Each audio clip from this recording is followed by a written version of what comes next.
back to more of it. It's BK and Ferrario on 101 ESPN.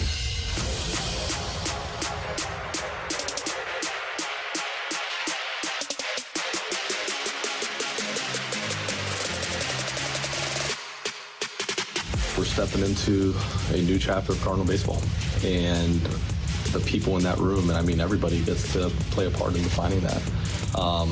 So it was interesting to see certain chapters that have already been written standing in the room, like Ozzy and Izzy and Yadi, but then to not even challenge the group, but just set the expectations for how we're going to do that moving forward. And you get to shape the culture inside that clubhouse and also the style of play outside of it, in between the lines, and that's exciting.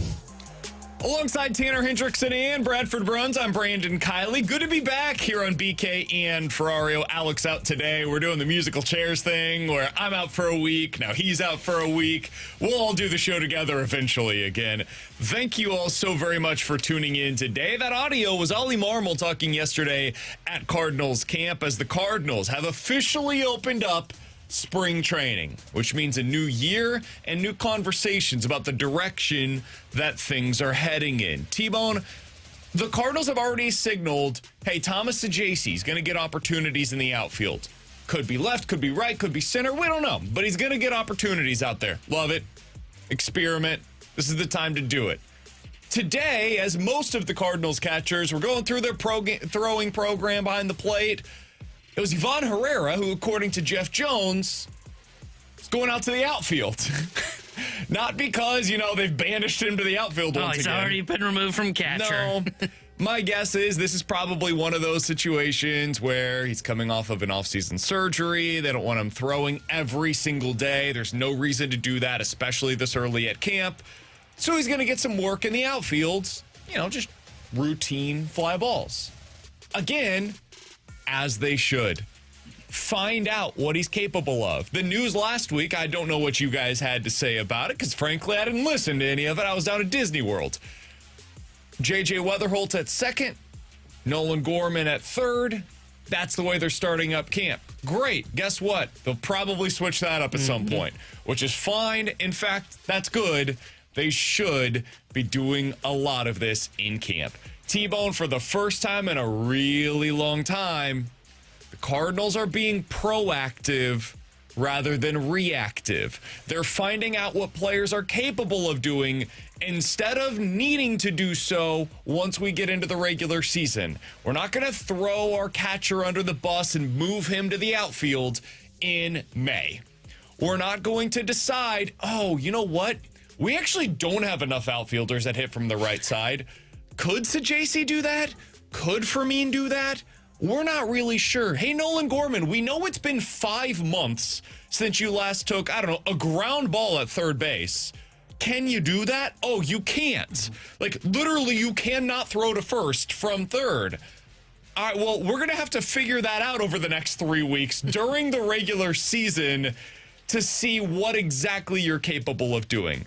They're going to find that stuff out this year in spring training, and for me personally, I find that quite refreshing. How you doing, T-Bone? I'm doing well. I wasn't at the happiest place on earth, but, it was so close to this here in St. Louis because spring training's around, and I'm with you. I like what the Cardinals are doing, where they're trying to find out what these guys are capable of.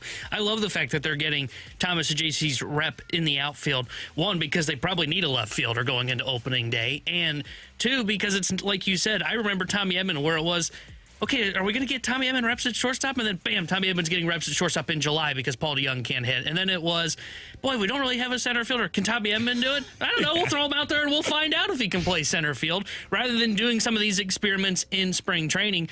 So I love it. And I love the fact that they're getting, we'll see how much this becomes of real reps out in the outfield for Ivan Herrera. But why not experiment with it to where maybe if he can't catch this season, they find out, 2 months in, not a catcher. At least he's been working on it stuff in the outfield. So he's not just thrown out there like he was in whatever it was, August or September for a couple of games this past year. Continue to work on it so you have positional flexibility. And that's the big thing for them. So I love the fact that they're trying to do this with multiple guys, with Seahawks being out there in the outfield.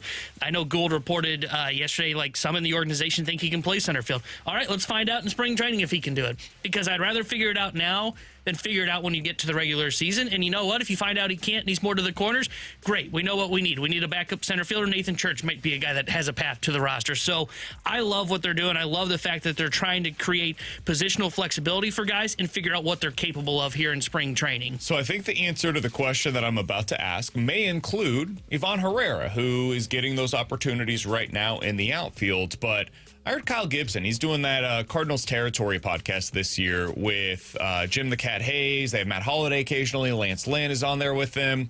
And he was asked about how he views the leash, the opportunity for many of the players this year, and whether or not there will be some who get a very short period of time to prove their worth. Here's what he had to say about it. I don't know that you, maybe Gorman, okay, but if you're going to give them a half a year, why not give them the full year? You know, same with Walker, right? You got these guys around because you want to see what they can do over a full year.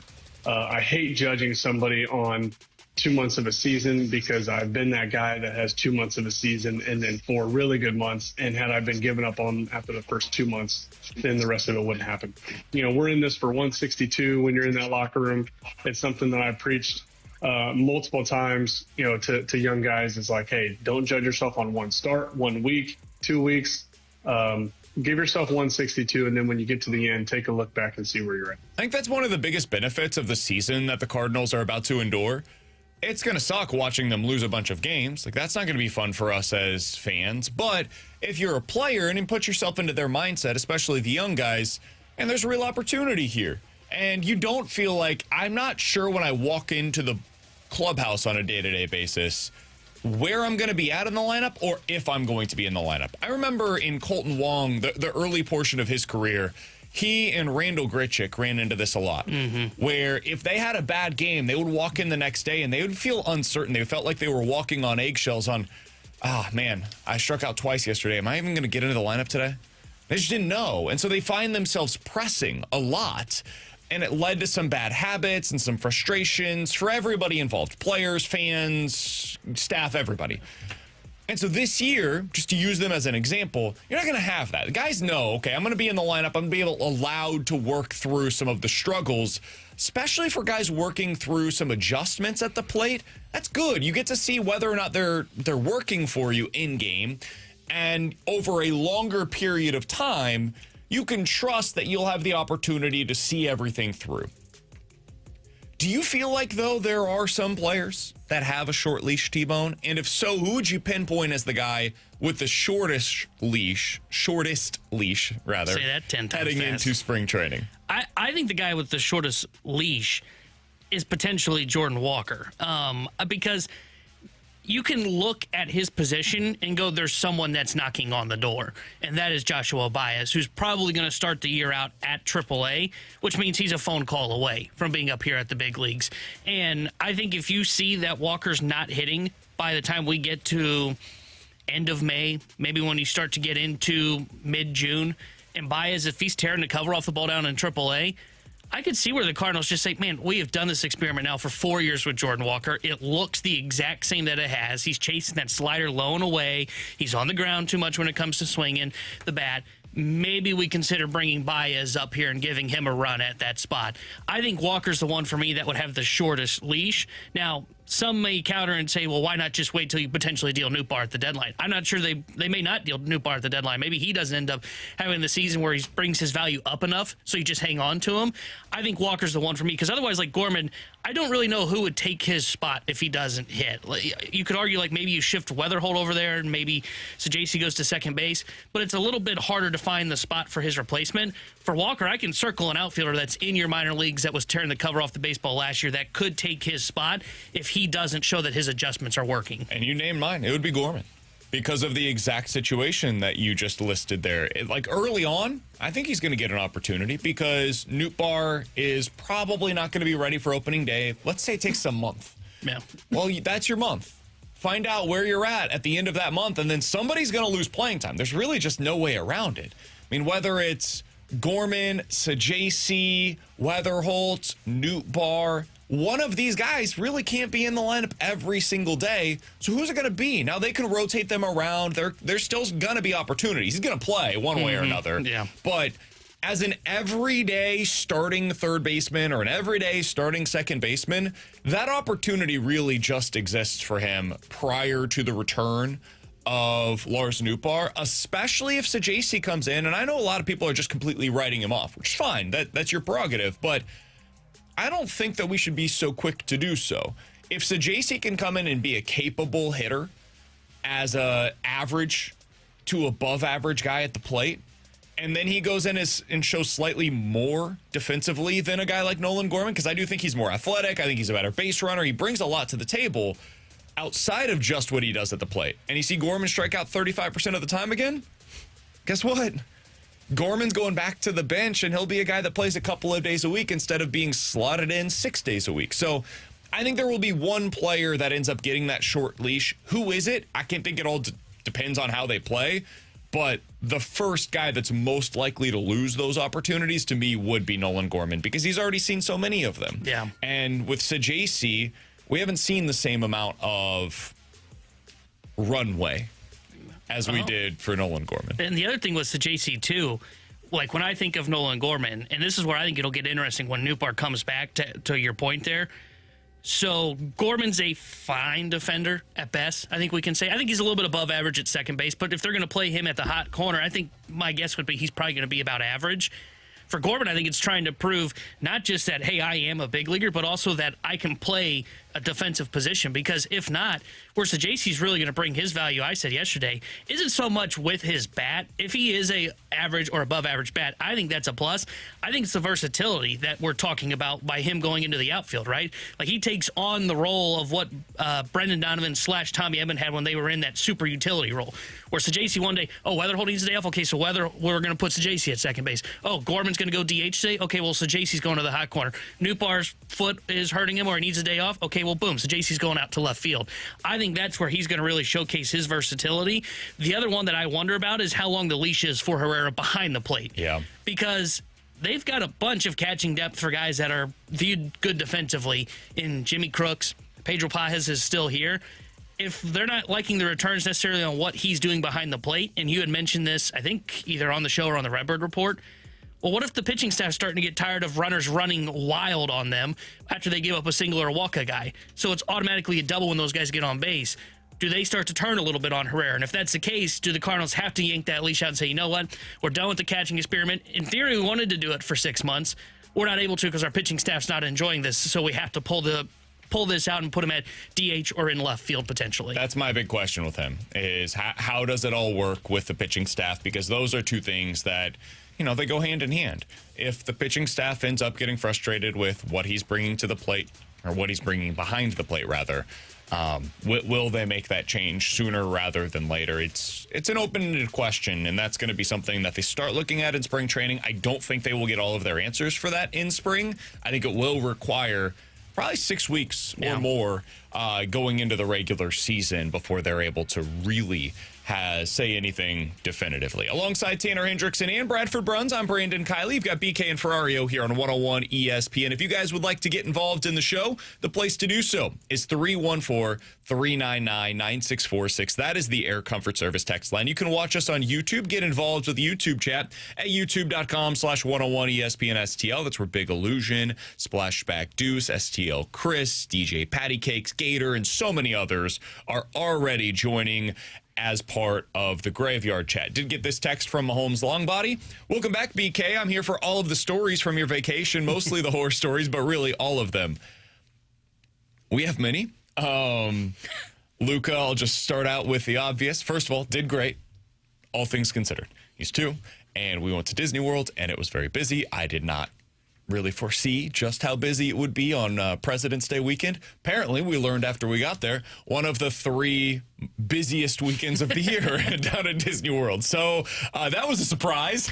It went, all things considered, pretty well. He is in a new phase right now, as any of you know that have toddlers or had toddlers previously.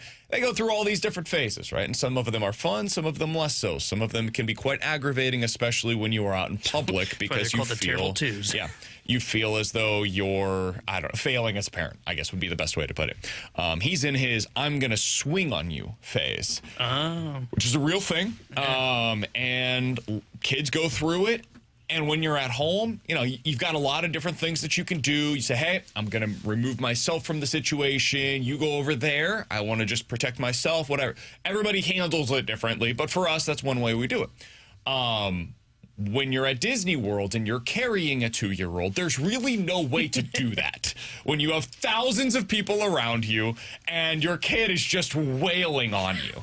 So, yeah, I got a few haymakers to the face, but other than that, he's also going through like a pinch and scratch phase right now as well, which was a surprise. I didn't know that until we got there, and he was tired, and he was like, yo, I'm tired and hungry, and there are thousands of people here. Can we, like, not be in this situation anymore? I don't really know what else to do for you, bud. So, yeah, that was some of the stuff that we went through. How's your future hockey player's right hook? See a good. fighter in the He also enforcer? Some of it was just funny. Oh. He's like, I said, buddy, this is hockey player. It's not funny. Like, we can't do this. No, it is funny. Okay, well, it's not. I don't I'm tired of enjoy. getting punched in the face. Yeah. Hey, Mickey, we've got Jack Johnson and Tom O'Leary waiting for you here. Yeah. Liked Mickey. Loved Donald. Big fan of Daisy. Goofy. Not a fan. Oh, man, Goofy's like my favorite character. Don't know what it was about Goofy, but they do not vibe. He was too goofy, right? You said it beforehand. He wasn't looking forward to that one. He knew going in wasn't going to be his jam, and really wasn't. There was no change in that matter. All right, coming up in about 15 minutes, we do have some news in the NFL. Seahawks appear to be running into some champagne problems already this offseason. We'll get into that in just a little bit. But coming up next, some surprising news today from the Major League Baseball Players Association. Certainly not the kind of news that you would want to see if you're a player, 10 months prior to a new CBA negotiation. We'll talk about that next year on 101 ESPN.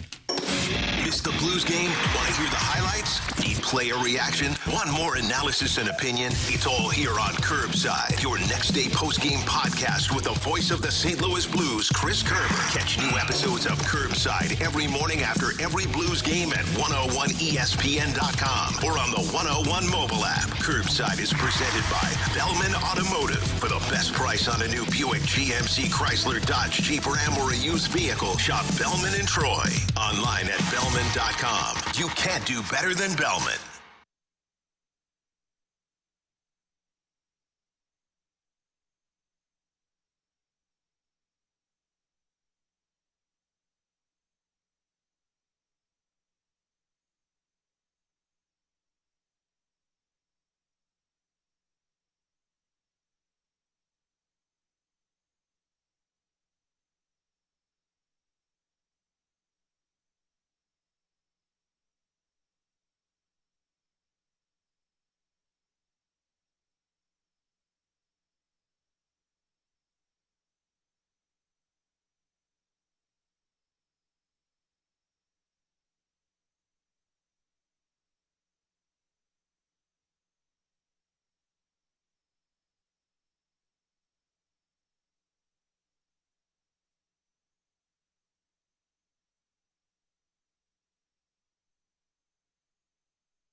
This is exactly where you want to be, listening to us. It's BK and Ferrario on 101 ESPN.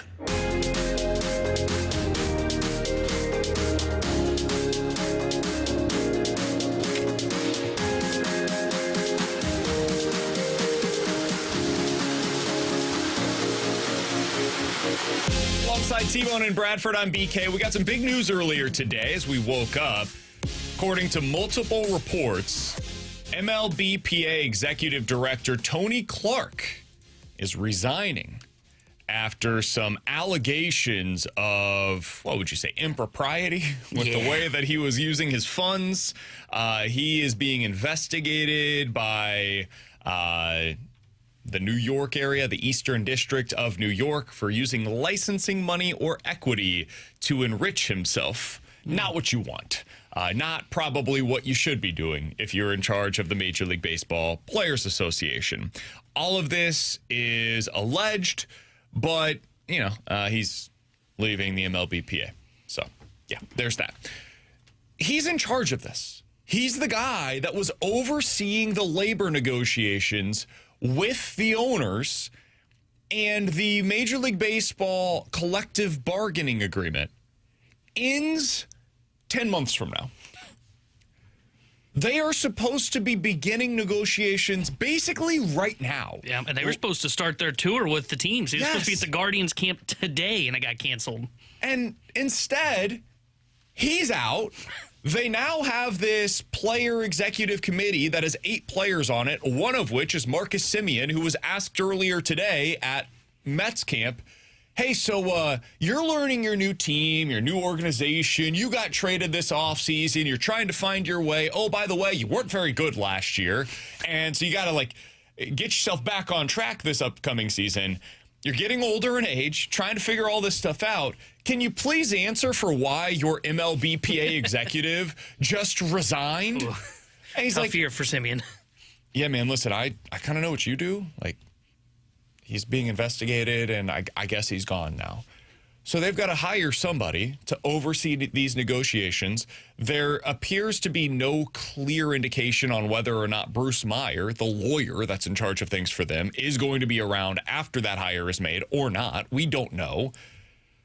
If you wanted to throw a little bit more uncertainty into the whole baseball collective bargaining negotiation, here you go. In elections, especially presidential elections, they talk about the October surprise. This is your October surprise that happened in February. What do you make of it, T-Bone? Oh, I mean, it just adds to what we already knew was going to be a messy situation. And for the most part, Tony Clark, and I think he had his flaws before this issue popped up, Tony Clark was able to keep the players kind of all on, okay, we all want to avoid a salary cap. Now, they never really gave a great answer as to why they want to avoid a salary cap, but he was able to keep the players in line. But I think I'd be curious to see what this means and how swiftly they are able to make this next hire or appoint this next person. Because remember, a year ago, at about this time, Jack Flaherty was trying to lead a coup in the MLBPA and was trying to get Tony Clark ousted by bringing in his own guy. Turns out maybe he was right. Yeah. Now, we'll see if that same guy is the one that takes over here, if it's somebody else. But this is not what you want when you're 10 months away from what's going to be a critical negotiation with the MLB owners, because this, for the first time, at least in my lifetime that I can remember, is going to be this huge fight for the salary cap. Years prior, like the last CBA, it was talked about, wouldn't the owners like a salary cap? I don't think they were really ready to sit on their high horse and really try for this fight and be willing to miss games. I get the sense they're ready this time around, a decent chunk of them. And if that's the case, if you're the MLBPA, you have to hold strong. I heard Jamie talk about this on the Fast Lane last week when the story came out about what they might be looking at in terms of what the salary cap could look like. And he said, look, our RPA didn't hold strong, right? We did for a little bit, but eventually we caved in and we gave in, and the NHL has a salary cap now. Well, if I don't know who your leader is 10 months away from these negotiations, now there's going to be a bunch of questions that come in from whoever this next guy is. It's going to be fascinating to see what happens. This is a disaster for the Players Association for the guys that want to avoid a salary cap. Biggest thing when you're going through a negotiation like this is trust. Mm-hmm. And the MLBPA just broke its trust with its players. Yeah. That's what happened here. Tony Clark was, at least according to these allegations, not to be trusted. The players clearly had some level of faith in him. He held this position for a while, and now it's gone in a different direction. And so now they have to hire somebody and put full faith in them and have that trust that they will have the best possible representation. And all of this has to happen in, 6 months? Probably less, because they're hoping to start up these negotiations around the start of the regular season. And the All-Star break's typically when they are all in the same room really for a while. ramp up, and that's 5 months from now. So there's just not a ton of time to get your ducks in a row if you are the Major League Baseball Players Association. I saw somebody on the YouTube chat, Big Illusion, say, it's simple. This is politics. Owners didn't like what was going on, and they ousted him. It bodes well for a salary cap, or at least changes. Major League Baseball owners have no say in who oversees the Players Association. Zero say whatsoever. It is a completely separate entity. This guy leads the opposite side of the table. Yeah. That's like saying the prosecution has say over what happens for a defense attorney's team. No, like they're at opposite ends of that trial, and that's basically what this is. It's similar to like in the arbitration hearings. You've got the team and the player. They're on separate sides. They don't get to say what the other team is or what the other side is going to do. They're arguing against one another, really. They have, in a lot of cases, separate ideals. So this could have huge implications for where baseball is going, but owners didn't get to decide this. This was based upon the players and their decision on what they would like. I'm very curious to see long-term what this means, because it could lead to the executive committee having, this is just my read on it, having even more sway in some of these decisions. And if you are somebody that wants a cap, I would say that's actually potentially a bad thing. Yeah. The reason being, I don't know if you guys saw Bryce Harper's comments the other day, but he was talking about how he loves what the Dodgers are doing, and what they're doing is great for the game of baseball, and more teams should do that. And Aaron Judge over the offseason was apparently like, hey, we're the Yankees. Why aren't we spending more like the Dodgers? These are the guys that have the power. And you see a lot of these players that have a significant amount of money, or that are probably going to end up getting that huge payday. Of course they don't want a salary cap. It would be bad for them. But for about 70% of the sport, I don't know that we can say that any longer. I saw some research from somebody the other day who was looking into the median salary across the North American professional sports. So they looked at the NFL, NHL, NBA, or in Major League Baseball. And for the other three sports, all of which have a salary cap, the median salary, so the middle of the league, it's gone up and up and up and up and up over the years. For Major League Baseball, it has stagnated. And the reason for that is because the highest is getting higher, the lowest is going up just a little bit, but the middle guys, they're getting pushed down. Because as they get older, they're getting pushed out. Mm-hmm. You just see fewer and fewer of them having these longer extended careers. Because if I can have Thomas Saggese, or I can pay Tommy Edman, I'll just stick with Thomas Saggese unless I'm the Dodgers, in which case, yeah, I'd rather have Tommy Edman.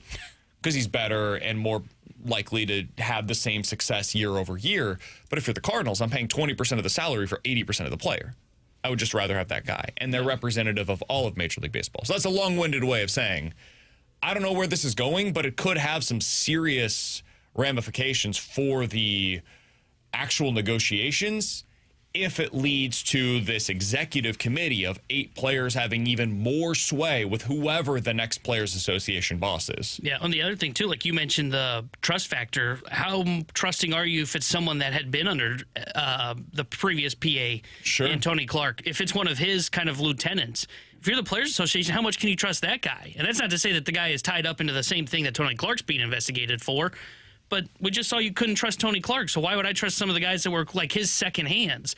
And that's where it'll be interesting to see if there becomes internal fighting in the PA. That's why I brought up the Jack Flaherty coup from last year, because that wasn't by accident. There are players that do not trust the PA, and there are some players. I don't think it's a big, strong vocal voice. It is definitely the minority. I think there are some players that are at least open-minded to hearing the side about a cap. Remember the story in the Philadelphia locker room from, I think it was around the All-Star break, where Manfred's walking in and Harper throws his gasket of, we're not going to talk about a cap, and Castellanos, no coincidence, out of Philadelphia now, goes, hey, let's hear what he has to say. I think there is a growing portion of the players that maybe not are in on a cap, but are at least open-minded to hearing it, and what Tony Clark and his PA have been saying, along with guys like Harper and Machado, who came out and also was pro-Dodgers for their spending. Don't even want to hear what a salary cap would look like. They are just pro, hey, let them spend because it really helps the top of the market. That's where I will find this interesting of what the next steps are for the PA. Alongside T-Bone and Bradford, I'm BK. It's BK and Ferrario here on 101 ESPN. The other big fight in this is going to be owners amongst themselves. There was a piece that was put out the other day by, I think it was Evan Drellich, if I'm not mistaken, from The Athletic, who basically said, hey, these TV rights deals, some of the owners are really frustrated with the direction that their valuation is going. They don't think it's going up enough, and they believe it's because of the TV deals, and they kind of blame Rob Manfred for all of this. So there's now a fight internally among the owners of what to do with the TV rights deals, according to this story from The Athletic. And that's going to be a big part of this next negotiation as well, is what do we do here? How do we get these TV rights deals in the right path? And what does that mean for a cap and all of these different things? So you have players fighting amongst themselves and within the PA. You have owners fighting amongst themselves and with the PA. And we're all trying to get some kind of a deal that works for everybody. Good luck. You've got about 10 months to do so before some kind of a lockout exists. Not feeling great about our odds of getting this all figured out so there's no missing spring training or no games that are missed. I'm not feeling great, boys. A reminder that the lockout starting in December doesn't really do anything. It's once we get into like March that stuff actually matters. If we can have this time next year some kind of a deal in place, that's good. So really the deadline is about a year from now, but the headlines begin about 9 months from now. Yeah, well, you start seeing the shots fired across the bow through the bringer of doom, Evan Drellich. Coming up in 15 minutes, we'll get into questions and answers. But next, the Seahawks are running into some champagne problems. It's not all bad, but it does mean the offense is going to look a hell of a lot different next year, potentially. We'll talk about it next year on 101 ESPN. Tune in every Friday from 11 to 2 as BK and Ferrario broadcast live from the E&B Granite Studios at the Centene Community Ice Center on 101 ESPN. E&B Granite, Bernie Federko's only choice for granite countertops, cabinets, and flooring. And presented by Bud Light and Skimmer's Original Vodka Iced Tea.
Hey, it's BK. The NFL season is over, but that does not mean that Underdog is finished. No. They've got NBA. They've got the Olympics. If you want to get some picks in on some of the USA games, you can do exactly that. Or you can focus on the NBA or college hoops.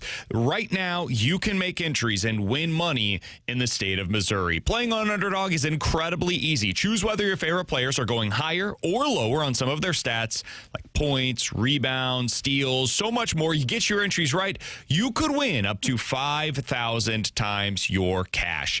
I'm going with tonight's game between SLU and Rhode Island. A pretty interesting game between these two teams, and I think this is going to be one where SLU ends up having a lot of success from beyond the arc. Rhode Island not very good at preventing threes because they are very good from the interior. I've got Robbie Avila with higher than 4.5 assists. I've got Trey Green having higher than 2.5 3-pointers. And Rhode Island's sixth-year senior, I'm going to have Tyler Cochran for higher than 22.5 points plus rebounds. You can make yours as well. That's 8-1 odds for me. Download the app today. Sign up using the promo code BKO. You could score $75 in bonus entries when you play your first $5. This promo code BKO. Underdog. Make plays. Win money. Must be 18 or older. Present in Missouri. Terms to apply. See assets.underdogfantasy.com/web/play and get terms _DFS_.html for details. Concerned with your play, call 1-800-GAMBLER or visit www.ncpgambling.org. Start your day with the morning after on 101 ESPN. Get in the know first on everything St. Louis sports with Tim McKernan, Doug Vaughn, and Martin Kilcoy. Listen to TMA weekday mornings from 7 to 11 a.m. on 101 ESPN. The morning after is presented by Brown and Crouppen Law Firm. 101 ESPN Sports Center.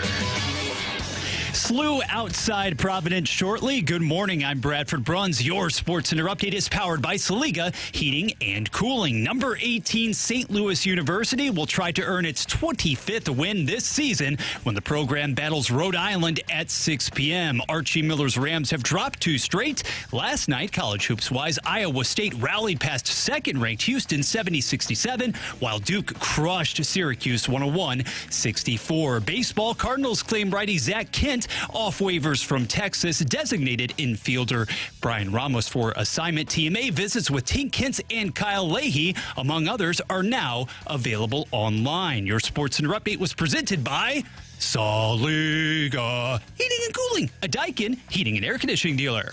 They are St. Louis. It's BK and Ferrario on 101 ESPN. Alongside T-Bone and Bradford, I'm BK. Big news today in the NFL as multiple reports have indicated the Seahawks are unlikely to use their franchise tag on Kenneth Walker III. For anybody unfamiliar with the way that this works, teams have a little bit of time. I believe it's March 3rd is when they can ultimately determine whether or not they are going to use their franchise tag. If they do so, they will be paid the average of the 5 highest salaries at their respective position. So for Kenneth Walker, I think that'd be like $13-ish million for the upcoming year as a running back. It's a lot of money, and it's all guaranteed, and it all goes onto your cap hit for this season. There's no way to move any of that money around. It's just all guaranteed, and it's right now. It goes onto your books, and you've got to account for it. The Seahawks have basically decided, hey, we've got other business we need to take care of. We've got Jackson Smith and Jigba. We have some guys that we need to re-sign. We've got a lot of guys coming up in the near future as well that we would like to get extended long-term. We also have Zach Charbonnet, who we think is a really good running back, and he can capably take over as our number one. And maybe we draft somebody that costs us $2 million instead of $15 million in the case of Kenneth Walker III. Walker's a stud, and he's a home run hitter. He's the kind of player that you need on your offense nowadays. I think the NFL is going through a phase of transition where the single most important element that you can have in your offense is the explosive playmaker. So if that's a receiver who can take a 10-yard hitch, 60 yards for a touchdown, or a guy like Puka Nacua for your Rams, T-Bone, who can just go up and get it. It doesn't matter where you are on the field. Matt Stafford can throw it up, and that guy goes and makes a play. Or at the running back position. We saw this in 2024 with Saquon Barkley. We saw it last year with a number of backs around the league, including Kenneth Walker. if you have the ability to take a 5-yard run and make it a 25-yard run, that's huge. Without him in the offense, I do think they lack some of that. The one other guy that they can trust in that regard is Jackson Smith-Njigba. So I think it would be a big loss for them not to have Kenneth Walker next year. But I also think he's going to be a highly sought-after commodity on the free agent market because of what I just mentioned. I don't think he's going to be back. If they're not going to franchise tag him, I do think that Kenneth Walker will both hit the market and leave in free agency. Yeah, I think it gets more interesting with the Seahawks because I'm kind of with you. I don't think if you don't franchise tag him, I don't think he's coming back, and they probably would be looking at like a hometown discount for him, and I don't think that's going to be the case. I think he's going to the market, and he's going to be the top dog at that running back position. And the thing for it is, I'm kind of with you. Like, you look at that offense, and JSN, you mentioned explosive plays. JSN can get you the explosive play. But you know what set it up was the run game first. And you saw them talk about this throughout. Collinsworth talked about this ad nauseum during the Super Bowl. Mm-hmm. Hey, what sets up that explosive play for Sam Darnold and JSN? It's running the football, establishing that run and then hitting them with play action. That was their offense all season long. And then you add in the fact that their offensive coordinator left and took the Las Vegas Raiders job. I don't know what they're going to look like because they hired a unproven guy as an offensive coordinator to come in and call plays for them. I am fascinated to see what they look like. And the tough part is, as much as we were raving about the Seattle Seahawks, when you get to this point, when they won the Super Bowl, well, look at all these drafts, look at all these picks that they hit and the success that they had. That's great. And that's awesome for about 2 years, 3 years. And then you know what happens? Everybody comes up at the same time. Mm-hmm. And that's the problem they're going to start to run into because you mentioned they've got guys that they're going to want to pay, whether it's this offseason or next offseason that they're trying to plan for. That means some guys are going to be the odd men out. And they're clearly potentially looking at it as Walker's going to be one of those guys. And maybe they try and draft someone or they go to the free agent market where there are a bunch of really good names that are out there. Maybe you can get someone just a little bit cheaper. But I'm with you. I think that offense looks different if they lose that running game element that Walker provided. So we're saying the negotiations at the Super Bowl parade didn't go so swimmingly. Hey, in all seriousness, I do believe that Seattle, prior to making the run all the way to the Super Bowl, was priming itself somewhat for such a situation, okay? Because if you think about the way in which the carries were distributed or broken down during the season, I was surprised, frankly. It was basically a 60-40 share when you had Charbonnet going over 180 and then Walker had 200-plus totes. But a funny thing happened on the way to basically evening those carries. The fact that Charbonnet, obviously tore the ACL in the divisional round, and Walker was flat-out brilliant. I don't think anybody could have expected the leap that he took during the postseason, but that's the thing. You're talking about somebody who was in concert with the O-line, getting into that second level and beyond with ease. He is the home run threat, and I understand you have to take care of business with JSN. That is a given.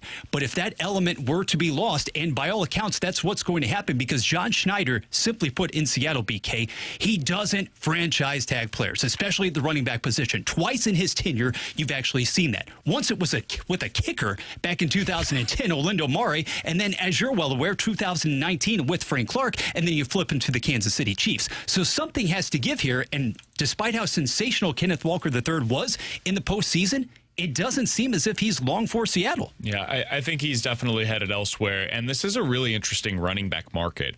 I mean, Breece Hall is expected to be a part of it. They could technically franchise tag him. I don't think that would be a smart move by the Jets. Agreed. Because what are you doing?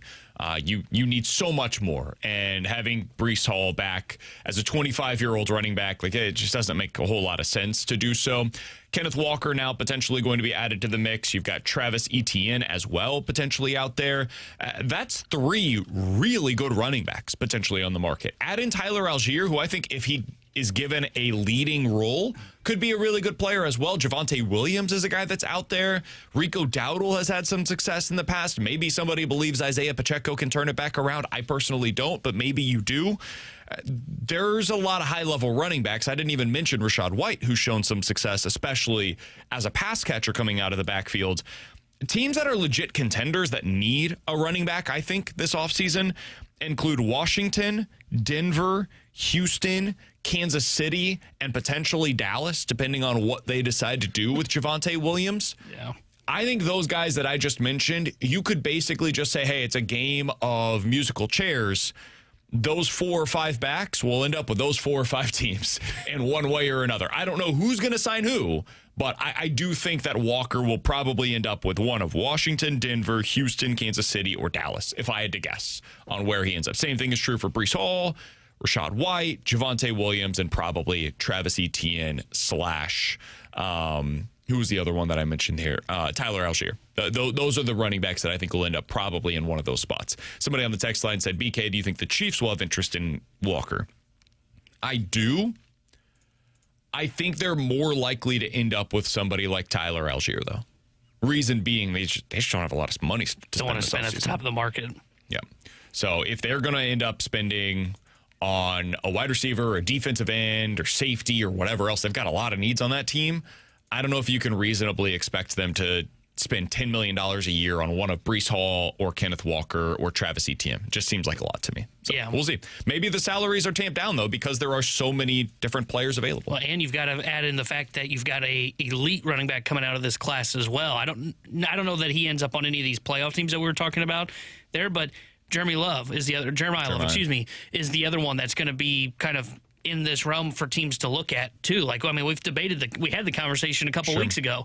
Would the Chiefs consider taking him with their first round pick, or do you just go to the market and look for someone like an Algier? The tough part is, like, this all happens beforehand. Yeah. So you have to make that determination on free agency. Yeah. Without knowing if Jeremiah Love will be there for you at number 9. And if you don't, then you end up with, like we see at times, I feel like every year there's one at least big name running back that's definitely out of his prime that signs late into training camp because that's what a team either was trying. They were looking for a running back in the draft, or they just say, you know what, we'll go get this guy late on in camp because no one else is going to sign him and he's not going to cost us a lot. Bingo. He's T-Bone. That's Bradford. I'm BK. 314-399-9646. That's the Air Comfort Service text line. Questions and answers coming up next.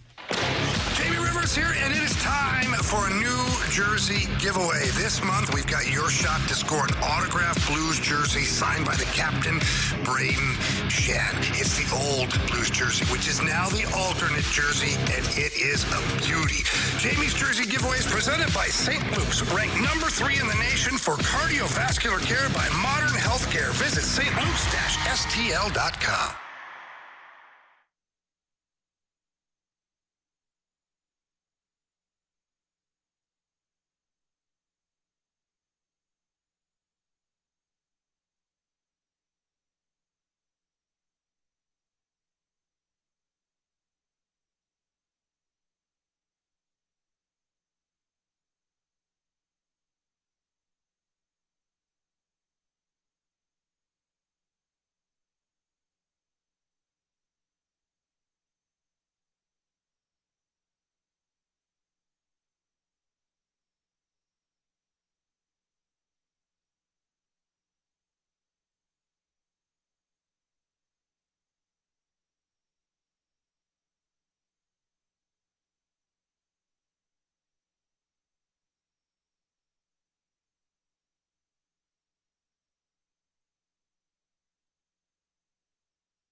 picture. The real big St. Louis sports picture.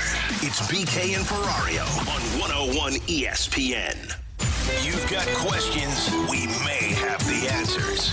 Maybe. It's BK and Ferrario's questions and answers on 101 ESPN. Just in, Ollie Marmol will join TMA tomorrow at 8:40, so be sure to stay tuned for that tomorrow morning. He was great last year when he joined them from spring training, was going back and forth with the YouTube chat. So tomorrow, 8:40 a.m., Ollie Marmol will be on with TMA. Chaim Bloom expected to join TMA in the 7 o'clock hour on Thursday. So Chaim Bloom, Ollie Marmol over the next couple of days on TMA right here on 101 ESPN, as TMA is live down in Jupiter this week from 7 to 11 a.m. daily. It is brought to you by Healthcare Evolution. If you missed any of their interviews, you can check those out online at 101ESPN.com. 314-399-9646. That's the Air Comfort Service text line for questions and answers from the 314. Guys, last week, you basically said the same 8 or 9 Cardinals players would be in the lineup every day. Your first segment today seemed to contradict that position. So which is it? I think it will be the same 8 or 9 Cardinals players in the lineup every day. What I was saying in the first segment is positionally, I think you will see them experiment with things in spring training. So like Thomas Sajaci, I think he's going to be in the lineup most days. I don't know if that's going to be at second or third or short or left field or right field or center field. I don't know where he's going to play, but he's going to be in the lineup. I don't know if J.J. Weatherholt or Nolan Gorman will be at second or third or flipped. But I like the fact that they're trying that stuff out right now. I don't know if Ivan Herrera is going to be behind the plate every day, or if eventually they're going to have to transition him to primarily outfield/DH. But I like the fact that they're finding that out right now instead of waiting until game 25 to say, hey, the catching thing didn't work.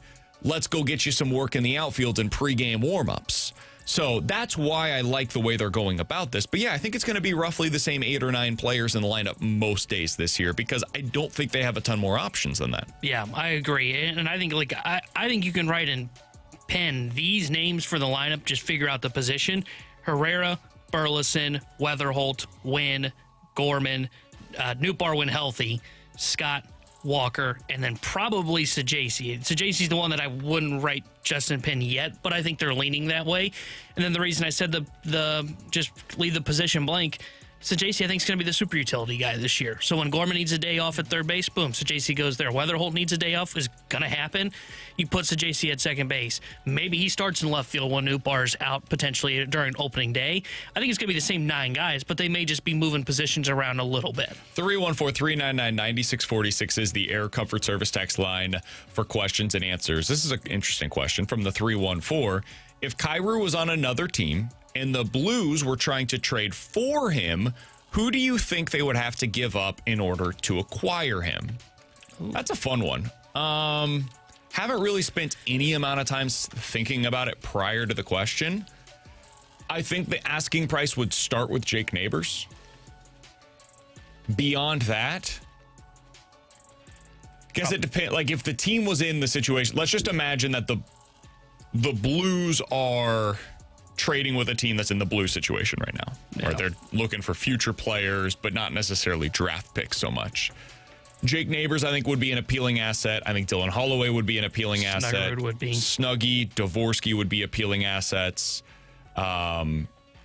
I think you'd be talking about like Mayu as maybe an extra piece of this. Yeah. In the minors, maybe Juracek, who's probably here next year. Sure. Carbonneau, another one that would be an interesting asset. And then, of course, your first-round pick would be interesting as well for him. I wonder if you'd be looking at like Jake Neighbors and Juracek, or Jake Neighbors and Carbonneau.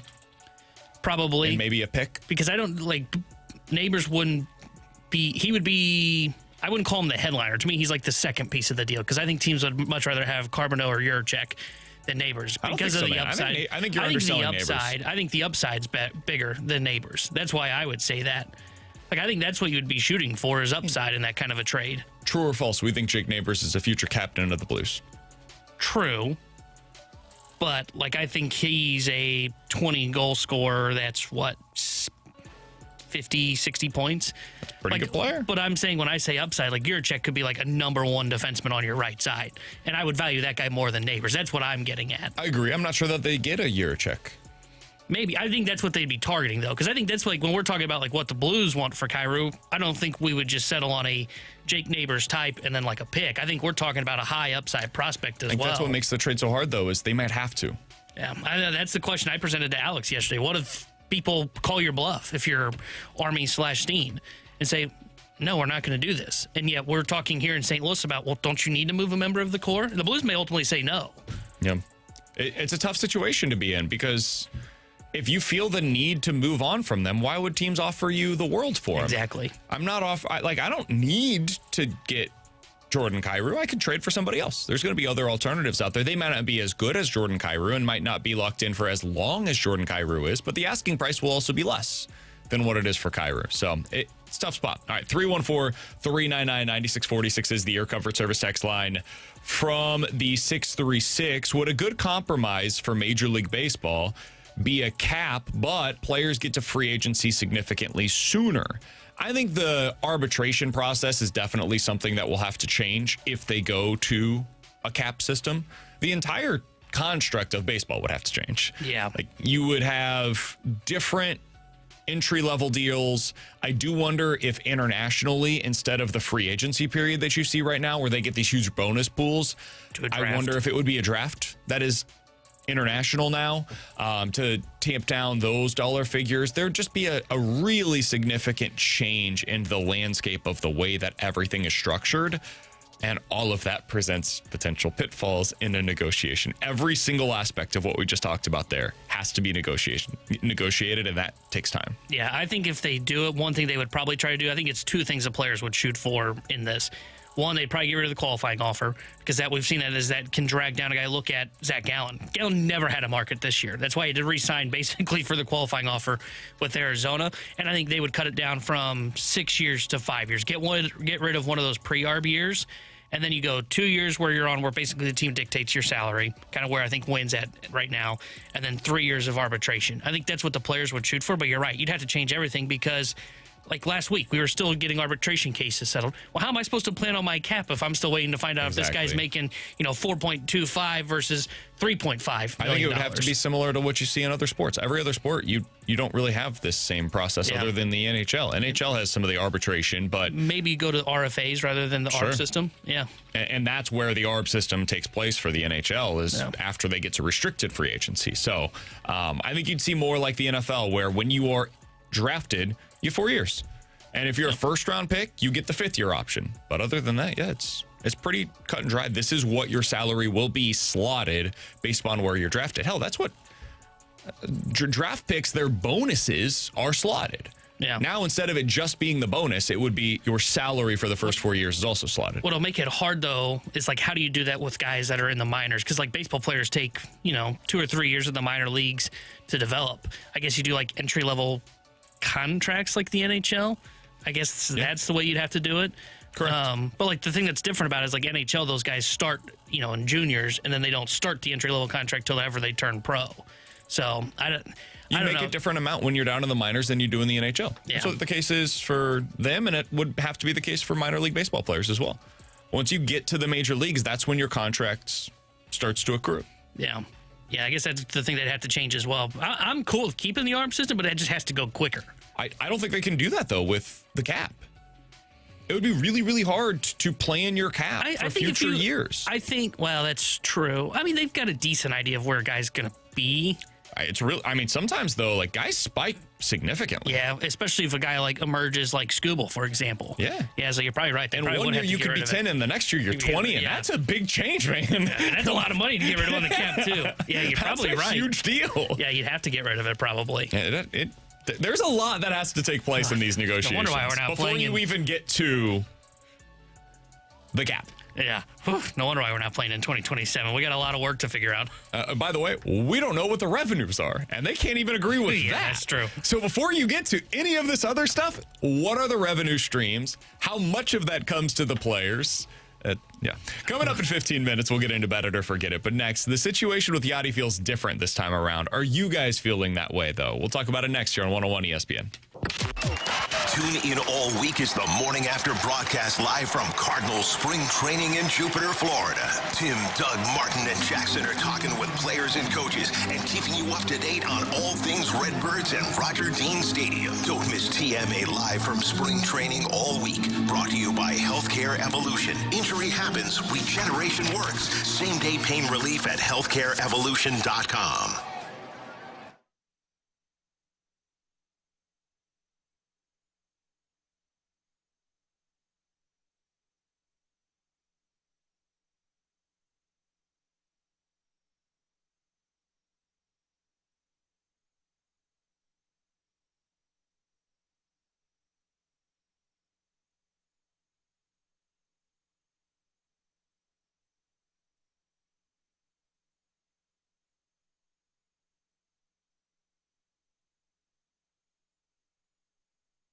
Hey, it's BK. It is time for you to unlock your inner champion. There's one place to do so, and that is with Victory Men's Health. Just got a text earlier today from Victory Men's Health. I've got my follow-up appointment coming up next week. I'm going to be able to sit down with a licensed professional. They'll be able to tell me, hey, here's where all your micronutrient levels are at. Here's what we think would be the best plan in place for you to continue to supplement all of those things. And then what works for you? What do you think would be in your best interest? And we can put together a personalized plan for me moving forward. That's what they do for me. It may be something very different or very similar for you. Whether it's erectile dysfunction, weight loss goals, low testosterone, all of that, they can help you out with it over at Victory Men's Health. They have 4 great locations across the St. Louis area in O'Fallon, Missouri, O'Fallon, Illinois, Sunset Hills, and Town and Country. You can read about all that they have to offer at victorymenshealth.com, and that's where you book your first appointment. Go online today, victorymenshealth.com. It's Victory Men's Health and online at victorymenshealth.com.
WXOS HD1 East St. Louis. 101 ESPN is driven by Auto Centers Nissan, home of the lifetime warranty and 30-day return. We're right back to more of it. It's BK and Ferrario on 101 ESPN.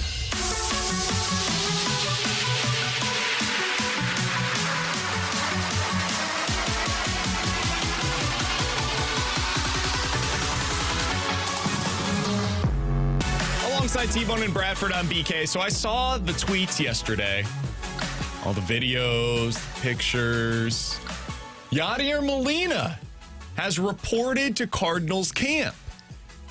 I know when we saw the news this offseason that Yadi was taking this position with the Cardinals and he was going to be like, I think they called it the assistant to the president of baseball operations. Yeah. It was basically just a rerun of the exact same position that he had last year. And we all rolled our eyes and said, okay, I'll believe it when I see it.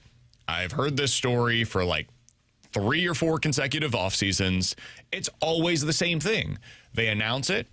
He doesn't show up for a really long time. He shows up once. There's a lot of fanfare to it, and then it's just over.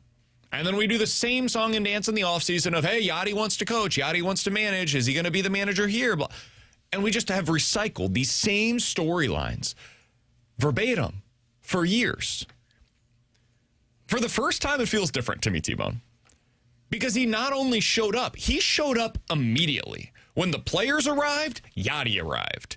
It was the same as when he was a player prior to the end when he didn't show up as often. But he was there and he was ready to go. And it sounds as though he's going to do a little bit of everything. Ollie said yesterday, hey, we want him teaching everybody. Here's what Ollie Marmol had to say about having Yadi around. The plan is to have him around as much as possible. That's my number one plan. And he's more than open to that. So I know he has to travel to the WBC and he has other responsibilities, but when that's not the case, he's going to be with us as much as possible. And there's no one area. Obviously, it's easy to just say work with the catchers, and that's what he's passionate about, but he's passionate about instructing in all areas of the game, and that's what I want him to have his eye open to, is just seeing areas of improvement, being able to talk to players and instill the just competitive nature and courage that he played with, and the attention to detail. That's one of the things we talked about today as a club, is just being obsessed with the small details of the game. That's something he did extremely well. So having him around and speaking into all areas is my hope. Say what you will about Yadi, whether you think he's going to be a great future manager, a terrible future manager, somewhere in between. The guy knows baseball. There's no doubt about that. And he knows details of baseball as well as anybody. So whether you're a pitcher and he's picking up on little tells that you may have, or if you're a hitter and he sees something with your swing, the guy hit 300 at one point in his career, or if you're a catcher and he sees, literally anything that you could improve upon. He is somebody that knows the game as well as anybody, and he can instill a lot of that into these young players. So having him around does bring real value. And then there was a piece yesterday, I believe it was Derek Gould over in the St. Louis Post-Dispatch, who mentioned just a little detail tucked into his story. Guys like John Jay and Pop Warner and Daniel Descalso were all able to be at the same drill yesterday as they were able to go through some of their base running stuff because they have a bigger staff this offseason. So you're able to have 3 guys that are some of the most prominent members of the staff just working on one thing together. Previously, they all would have been pulled in different directions to lead a lot of the drills they were doing. The reason I bring that up is because now you also have Yadi that's able to sit in on some of these drills as well. So imagine that. You're in a drill. You've got Pop Warner, you've got Daniel Descalso, you've got John Jay, and you've got Yadi or Molina working with you on the details of one fine point little thing. I'm going to imagine with those 4 guys watching you and breaking everything down that you're doing, you're going to get some pretty damn good instruction, which is something that we haven't always been able to say with the Cardinals in recent years. So I love that he's around. I'm happy to see that it appears, at least right now, see if this continues, but for right now, he's making good on what he said he was going to do with the Cardinals. And for me, my biggest takeaway from the whole Yadi or Molina situation, this time does feel a little bit different. We'll see if that remains the case, but for me right now, it feels different than it has in the past. Yeah, it feels a little different since he's there, and I'll be curious to see if he sticks with what they've said the plan is, which is maybe comes back after the WBC, after he's done that, comes back towards the end of camp, and then they've talked about he'll be here. Ollie had mentioned this, I think, at Winter Warm-Up as well. Have him here at the ballpark for a couple of homestands sometimes throughout the season, while also apparently going through the minor league systems throughout the season. And that would be a big thing for the Cardinals. And I hope that they actually, because I've heard that a lot before, hopefully this time around you're actually going to see that. But, look at what the Cardinals are doing here recently. We're finally seeing them stick to their roots, which is having retired players that were legends in St. Louis here in St. Louis. You had Ozzie at camp yesterday. Yadi's now at camp. There's talk Adam Wainwright's going to be coming to camp here shortly, potentially, with the St. Louis Cardinals. Well, also catching up to modern baseball while they're redoing this entire facility down in Jupiter. They're finally starting to catch up on everything while sticking to their roots. So you can talk with a legend of the game to get some of these finer details. What if you're a catcher with Yadi or Molina, if you're a guy like Thomas Sajaci, who was talking with Ozzie Smith walking to, I think, the batting cages yesterday, you can kind of pick at his year, one of the best defenders in baseball history.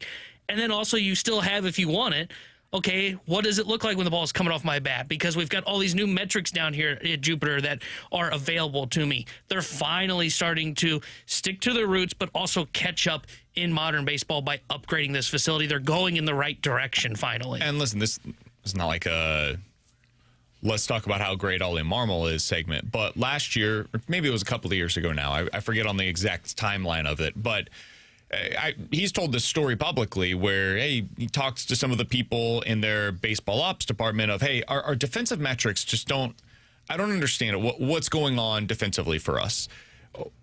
Let's go through this and let's start from scratch and let's see what's going on and if we can find areas of improvement. And what they ultimately found is they were a little off. They were a little off with their defensive positioning. So they fixed that and, got more athletic. And that's an important part of this conversation. Had some better defenders out there. And between those two things, they were able to become one of the better defensive teams in all of Major League Baseball over the last couple of seasons. The reason I bring up that story is because, to what you just said, T-Bone, they're also changing the way that they're formatting their spring training drills this year, where they are using some more of the data to back what they're doing on the field. So they're getting some instant feedback using that and video to then pour into what the next stage drills will be. So if a guy is struggling with X, Y, or Z, according to this story from Derek Gould, they will then incorporate that into their next stage drills. They were talking about it specifically with base running, so maybe it's a get off, maybe it's the secondary lead, whatever it might be. They're able to help them out with those specific areas better now than they were in the past because they've changed the way that they're actually putting together these drills, where it was very structured and regimented, and we do this on day 1 and this on day 2 and this on day 3. And if there was a point in time where you look at day 2 and you're like, hey, we were actually terrible at that, well, too bad, we're moving on because we had something else planned for day 3. Now it's, hey, we were terrible at that on day 2. Let's spend some more time on it using what we previously did with metrics and data and video to back it up to teach it again on day 3. And I liked hearing that and explaining that from the manager. He's not alone in this. The whole coaching staff is what makes this possible because they now have the actual resources to do it, whereas previously they couldn't have that video and data available because it would have been one of Ollie or Pop or Daniel Descalso that was put it on their plate when they have 100 other things they need to be doing right now. Yeah, I mean, it's incredible how far behind they fell in just about every facet of this, right? I mean, number of coaches was one of them. When Katie broke that story, they didn't have enough coaches to do all this. So now they finally have, or maybe not are there yet, but are finally getting closer to having the amount of bodies that is necessary to do this. And then on top of it, becoming more data-driven with some of the decisions that they're doing. I mean, it's unbelievable that they fell so far behind under John Mozeliak. And again, it's the lasting stain on his resume here in St. Louis, but they're now starting to do it. And this is the kind of things that you have to do to catch up with baseball. They've got to catch up first before they can start to try and figure out what that next edge they're going to have is. So it's good to see that we're starting to see the groundwork of what Heimblum and Rob Cerfolio and Ollie Marmol with the coaching staff are starting to do. He's Tanner Hendrickson. That's Bradford Bruns. I'm Brandon Kiley. It's BK and Ferrario here on 101 ESPN. 314-399-9646. That's the Air Comfort Service text line. You can always check us out on YouTube as well at youtube.com/101ESPN STL. In 15 minutes, is there still another move to be made this offseason by the Cardinals, or at this point, are they done trading their assets? We'll get into that coming up in 15 minutes. Better to forget it next year on 101 ESPN. It's time for another moment in Blues history. On this day back in 1990, the Blues would defeat the Red Wings 6-1. Rod Brindamore, Dave Lowry, Brett Hall, Peter Zezel, Jeff Brown, and Paul McLean would score the first 5 goals spread out in the first 3 periods. 2 from the power play on Jeff Brown and Paul McLean. Detroit would get 1. They're shorthanded. And in between the pipes picking up the win, Curtis Joseph stopping 26 of 27. This date in Blues history is powered by Classic Air Care. Make your life more comfortable for all your HVAC, plumbing, and electrical needs. ClassicAirCare.com.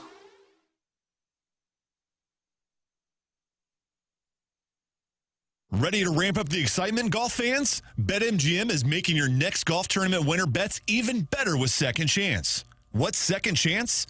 Ever bet on your favorite golfer to win a tournament, only to see them miss the green?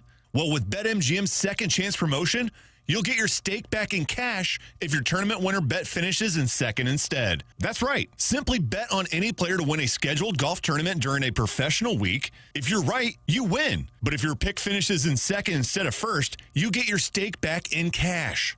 Watch your favorite players go for the win all season long and bet knowing you'll get the stake back if they finish second. BetMGM and GameSense remind you to play responsibly. Gambling problem? Call 1-800-GAMBLER. See BetMGM.com for terms. 21 plus only. Missouri only. Subject to eligibility requirements. Rewards paid back in unrestricted withdrawable funds. Please play responsibly.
Is your home for Blues hockey. Check out either the 101 mobile app or 101ESPN.com for your chance to win a signed puck autographed by Blues defenseman Colton Parayko. Get entered to win that Colton Parayko signed puck right now, either at 101ESPN.com or on your 101 mobile app, powered by Dobbs Tire and Auto Centers.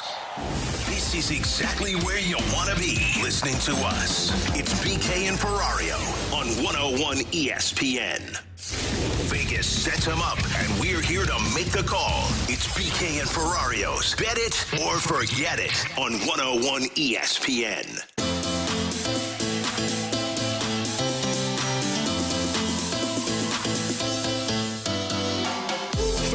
399-9646 is the Air Comfort Service text line for Bet It or Forget It. You guys give us a scenario. We will tell you if we are betting it or forgetting it here on 101 ESPN. T-Bone, I saw news just a little while ago that Matthew Liberatore is expected to start the Cardinals' first grapefruit season game.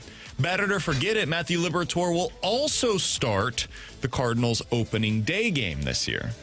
Oh, I lean forget it. I am still thinking they're going to go more the route of the veteran in Dustin May if he has a really good spring training. So I would forget this. I think Dustin May is going to be the opening day starter. It wouldn't shock me if Matthew Liberatore, though, gets day number 2. I'm with you there. I think the veteran gets the slight nod for opening day, and then you slot in Liberatore very nicely, number 2 in that second contest versus Tampa Bay. Nothing wrong with that.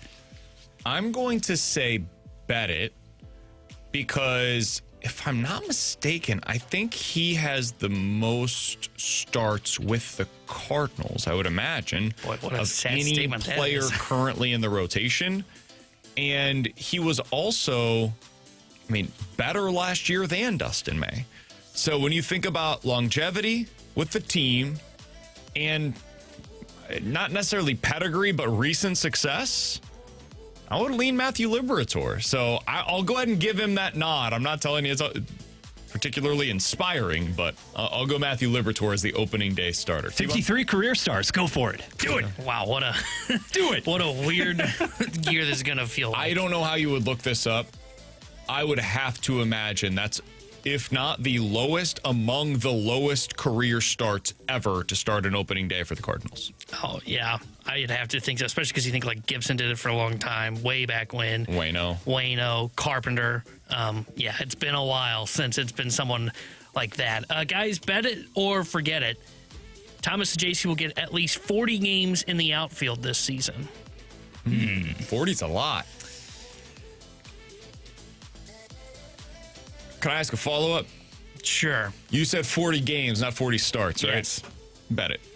I think he'll get 40 games for you out there. I think it's entirely possible he's a better outfielder than Jordan Walker. He's a defensive replacement and for he him. may go in there for defensive replacement responsibilities, especially as we get into like May or June, if they're a little better than we expect them to be. I'm not saying they're a contender, but if they're a little better than we think and they've got a nice run in them, we see this all the time where just, hey, random team X has gone 10-5 in their last 15 games. Are they in it now? And Cardinals could have that kind of a run in them at some point over the course of the season. So I'll say bet it. I'm forgetting it. He played in 82 games last season, okay? He spent 30-plus at second base as well as shortstop with another 15-ish at third base.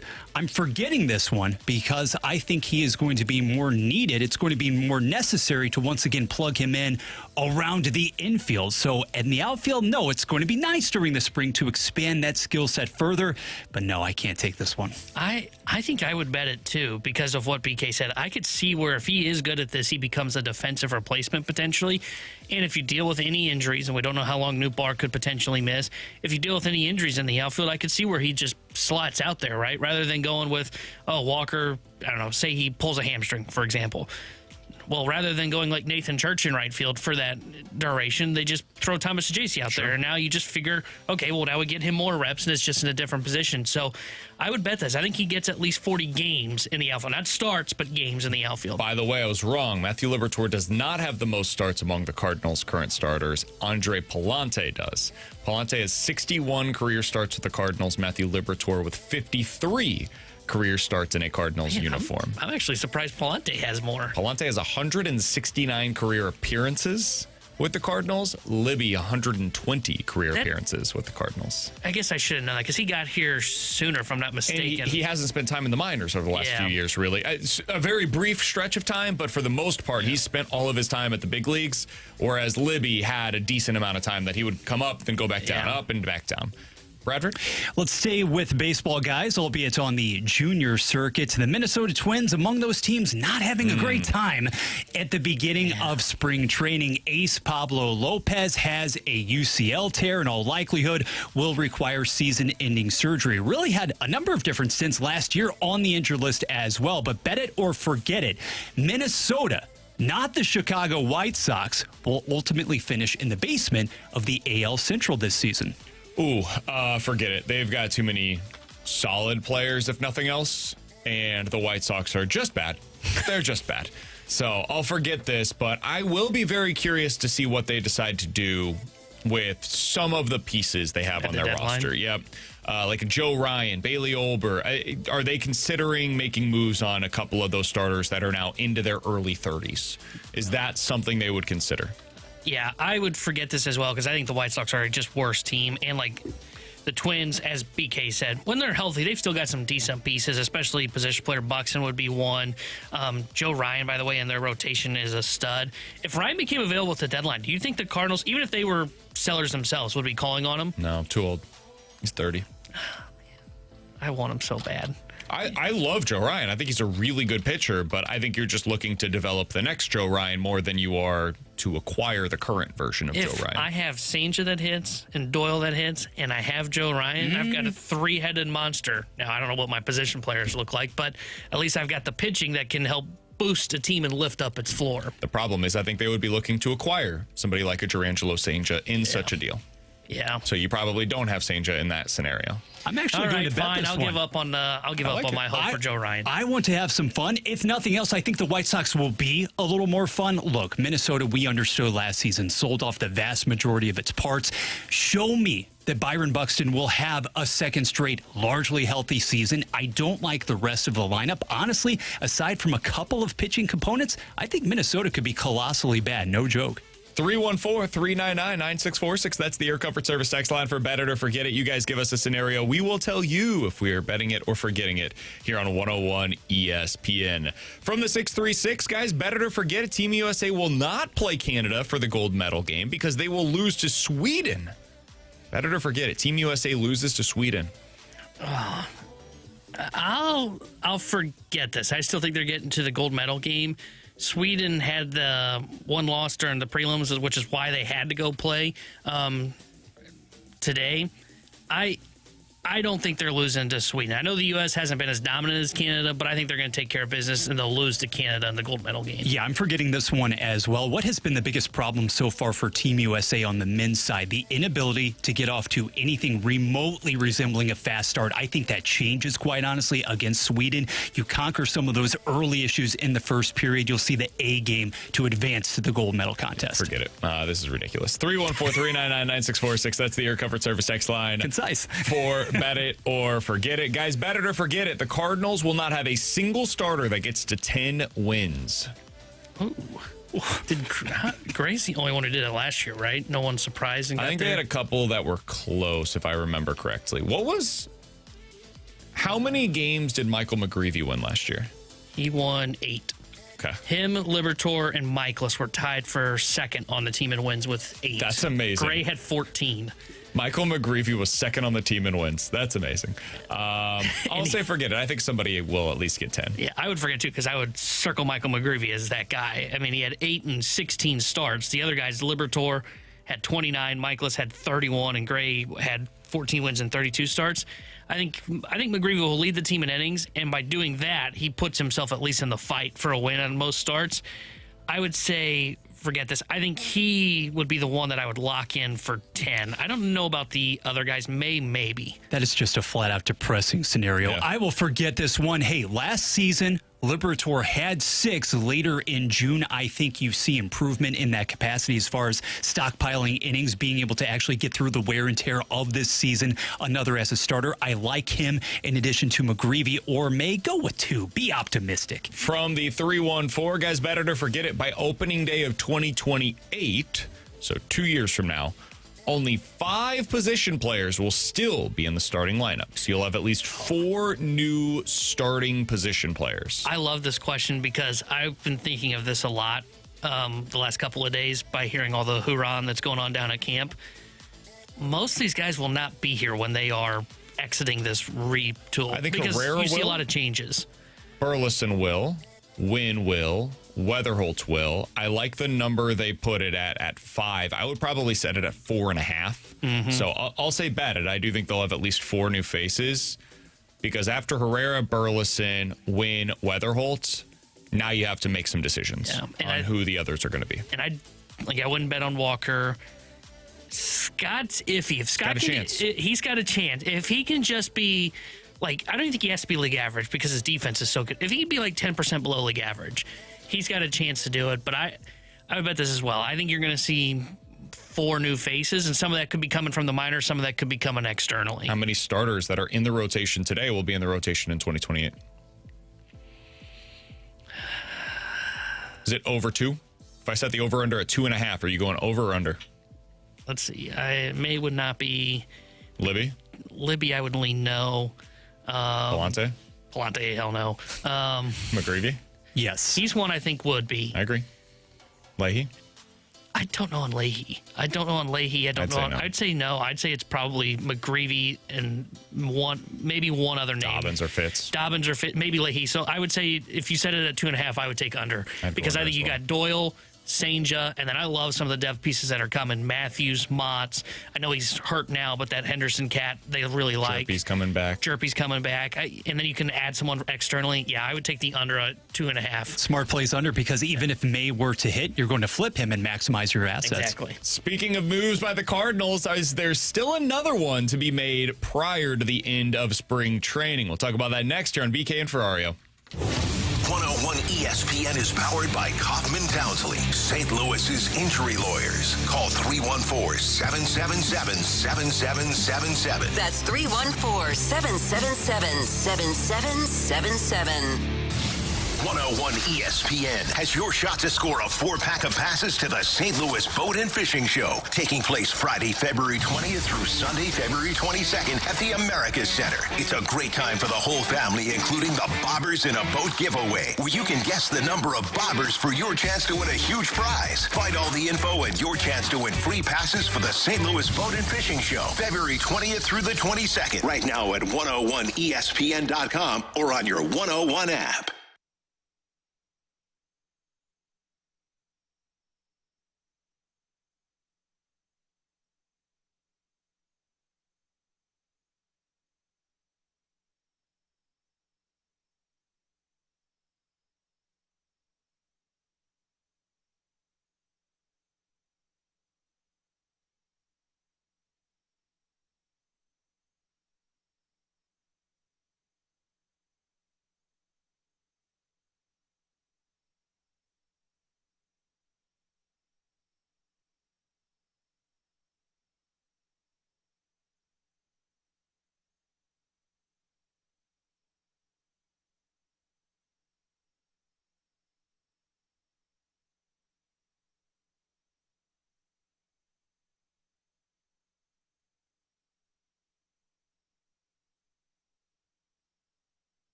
We want to hear from you. Text us at 314-399-9646 on the Air Comfort Service Heating, Cooling, and Insulation text line on 101 ESPN. 101 ESPN Sports Center. First full squad workout in the books. Good afternoon. I'm Bradford Bruns. Your Sports Center update is presented by Saliga Heating and Cooling. Grapefruit League play starts February 21st for Ollie Marmol's Cardinals. Currently, though, spring training preparations are ramping up. One of those new faces around Jupiter, right-handed pitcher Richard Fitz. He chatted with TMA earlier this morning about switching franchises last November. I felt like it was a good move, just in a sense of, I felt like I was was getting into a good opportunity here, and I saw what was going on here, and I thought that I could fit right in with that move. But yeah, with Sonny going over there, it felt like it was pretty cool to be in that conversation. Other AM conversations featuring Kyle Leahy, Tink Hintz, plus Chase Davis, now available on 101ESPN.com. College Hoops number 18 SLU visits Rhode Island tonight. Mizzou hosting 19th ranked Vanderbilt tomorrow. Your SportsCenter update was powered by Saliga Heating and Cooling, a Daikin heating and air conditioning dealer. They are St. Louis. It's BK and Ferrario on 101 ESPN. Alongside T-Bone and Bradford, I'm BK. So over on The Athletic, they had a piece today. Jason Stark did it, I believe, and it was about what the next move is across Major League Baseball. MLB insiders predict the players most likely to be traded heading into the 2026 spring training.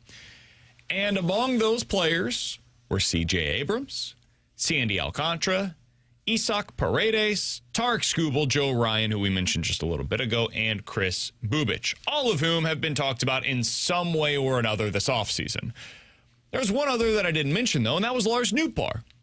An executive told Jason Stark of The Athletic, we're not sure the Cardinals are done. Maybe Newt's still going to go. Somebody else, I believe, said, what about Alec Burleson? Yeah. We're not in that big a fire sale. Seems unlikely to me, but an NL exec believes it, so who am I to disagree? Is there still another move out there, in your opinion, T-Bone? And I'm talking trade from the current roster, not adding to, but trade from the current roster. Do you think that's still possible? I think it's possible, but I don't think it's Nootbaar. And I don't think it's Gorman. I know those two names kind of popped up early on in the offseason as potential trade candidates. But I think for both those guys, the Cardinals want to see them back, for Nootbaar, for example, back and healthy and see if he can regain his form. And if he does, he would be a guy that is a sought-after commodity when we get to the trade deadline, potentially a guy that would have 2 postseason runs in him, a guy that could hit at his leadoff, left-handed bat, with a little bit of pop at the top of an order and be like 15 to 20% above league average. But I don't think the Cardinals want to sell low on him coming off his worst career as a worst season as a big leaguer. And then same with Nolan Gorman. If they believe in all these changes for Gorman, Gorman's a guy that if it clicks, he's either a part of the core or you even have the conversation of any team would love to add a left-handed power bat to their lineup. I think if there's one more move to be had here, which I think is possible, is them trading from their catching depth. Because, me and Alex had this conversation, I think one day last week. Are they going to carry 3 catchers into opening day? And I think this all is just dependent on where Herrera's at with his program. He was throwing 90% the other day, he said. So I'm expecting he's potentially going to be ready to go. But I think that's what they're holding out hope for. We know catchers will probably maybe get hurt during spring training. And then if someone does and Herrera's ready to go, I think then they could potentially explore a move of either Jimmy Crooks or Pedro Pajes and look to move on from one of those guys just because of how crowded it is right now. And if you carry Jimmy Crooks, well, is he the backup to Herrera or Pajes if Herrera's able to go? But he also is not a guy that I would say fits at AAA, where he would be splitting time with Bernal as well. So they've got a log jam. I think the catcher position is the one that they might be looking at a trade. I don't see that as a bad thing, though. I don't either. I think it's fine to be, the log jam or trading the guys? I don't see it as a problem. I just don't know where you're going to develop, how you're going to get enough reps for Crooks to continue to develop at either spot right now. You got the catcher spot, you got the DH spot. They could be in the lineup every day together, and then they split their time 50-50 behind the plate.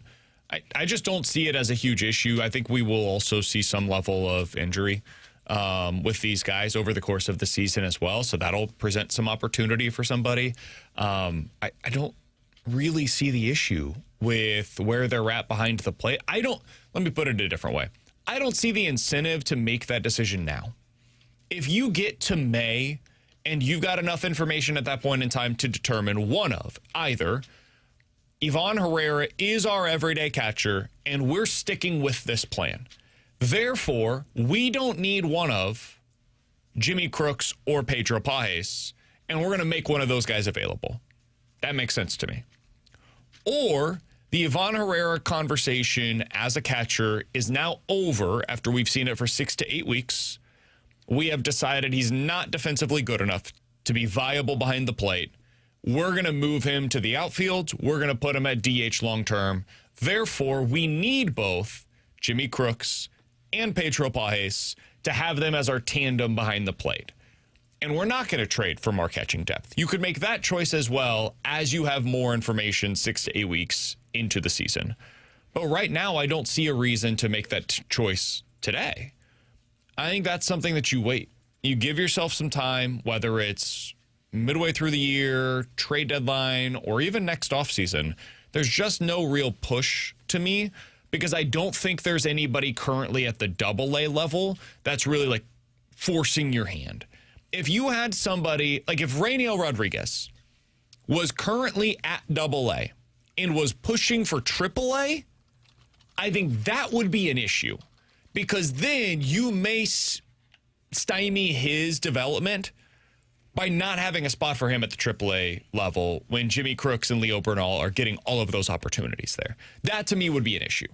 But with what you have right now, Crooks being at AAA again is fine. Leo Bernal being at AAA is a good thing, in my opinion. And having those two guys together learning from one another day to day, that's okay.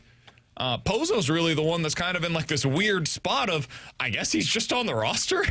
Yeah, I don't know what's going on with Pozo. 3 catchers on the roster I again? assumed he was going to be down in the minors being the guy that was there to help Bernal. Down, be like the backup to Bernal, where Bernal catches 4 out of 6 games and maybe Pozo catches the other 2. But to do that, you would need to make one of these trades. But like right now, they have no need to do it because Pozo can just be one of those right-handed hitters. He might be your DH on opening day, for all we know. So I think the way that they're approaching this right now is fine. I don't see the need for another move. I would just wait. Just hold steady. I think the roster today, you could go into opening day with this current roster. I don't feel great about it. Don't get me wrong. I'm not overly excited about where you're at. I think your position players are fine with where you're at right now. And you just kind of figure it out as you go along here this year. Kind of floating along the season. Yeah, well. It's the Lazy River 2026 Cardinals season edition. That's how it's going to feel. Is it a must that they need to trade a catcher? No, but I think you still remain open to it, right? And you maybe, if someone deals with an injury, continue to maybe take some calls just because I'm not sure Crooks has much more to prove at AAA. And if you think that he could be a guy that could be playing into the catcher plans in the future, which I'm not sure that they do or not, but if you do think that, I would at least want to make sure that we can guarantee some reps for him here at the major league level this year in a year of building or rebuilding or whatever we're calling it now. That's just the way that I look at it because I don't know that you really need to find reps for Pajes. And if he's not going to get reps, I don't know what his role is on the roster. He'll have reps, though. I mean, he'll play probably 1 out of every 3 days. But like what I'm saying is, like, if you carry 3 catchers, for example, and Herrera is a catcher in this scenario, like, okay, so then who's backing up Herrera? Pozo's the guy that's just the extra. He's just an odd... He's I'd rather there for a right-handed bat. I'd rather have Crooks on the roster getting the reps. Getting reps as a backup catcher. This is what I don't understand them going 3 catchers. Yeah, I don't understand the 3 catchers plan. The third catcher is just the extra bat. Like you have to carry X amount of players on your roster, right? Like so, like they're going to have all those guys up. They're probably going to have the extra pitcher early on in the season as well. So keep that in the back of your mind. And you're not going to see much of Pozo most likely. Maybe he gets some reps as a DH while Newbar's hurt, but beyond that, like he's probably not going to see a ton of reps this year. And he's your 13th position player. You just have him on the roster because he's on scholarship, and people like having him around, and he's fine. He's right-handed, and that adds some value for a team that's still pretty lefty-heavy in the lineup as well. So he's basically there as a sacrificial lamb as the final position player on the roster because I don't care about his development and it doesn't really matter that he plays 1 day a week and just move forward. I would rather have him in that role than one of Pajes or Crooks or Bernal because those guys do need to continue to get some reps. Because there's still some development potentially to take place with each and every one of them. Does Pajes need development? That's where maybe I think he still has value across Major League Baseball, whereas Pozo does not. Yeah, and like that's where he's a good game caller. And that's why like I would still be open-minded to like if someone calls and says like, hey, what do you want for Pajes? I would be like, okay, well, let's try and see if we could work something out. That's where I'm coming from because I think Crooks could be here, and I would rather go with a Crooks that maybe has some upside. I didn't see anything from Crooks last year that suggested to me that guy's got to be at the big league level next year. I would be totally fine with him getting more seasoning at AAA. That's where I'm at on it. Is I don't think he kicks down the door to the point where at 24 years old, I got to have him here. he can't possibly go back down to AAA, where he was still considered to be 3 years younger than league average at that level. I'm fine with him going back down there. And then midway through this season, I can make that choice. But in the meantime, he didn't force my hand. I don't think anybody else is going to offer you enough for one of Pajes or Pozo or Crooks or whomever for that forces your hand. I'll just wait. And I think that's kind of the motto of 2026 in a lot of ways is this is the waiting game. We're gonna wait for somebody to force your hand, and then at that point in time, whether it's another team coming in with a trade for Lars Nootbaar, another team coming into for a trade on Jojo Romero, or one of these catchers ultimately making the decision for you one way or another, that's when I'm making choices. But until that happens, I just don't feel the need to do it. So I get it. If they made the choice to do it today, I'd be like, okay, they clearly saw something that I didn't. But for me, I don't see the rush to make any of those choices at this point in time. Coming up in about 15 minutes, Saturday was frustrating, but for me, Mizzou still very much has the ability to control its own destiny. We'll get into that coming up here in just a little bit. I didn't get to have my thoughts on it yesterday, so we will do that one day later today. But coming up next, time for the Junk Drawer here on BK and Ferrario. It's an NBA weekend on ESPN. Saturday, Knicks and Rockets. Pre-game at 7. Tip-off at 7:30 p.m. Then Sunday, it's Warriors and Nuggets. Pre-game at 2. Tip-off at 2:30. Your home for the NBA is 101 ESPN.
Giving you the picture, the real big St. Louis sports picture.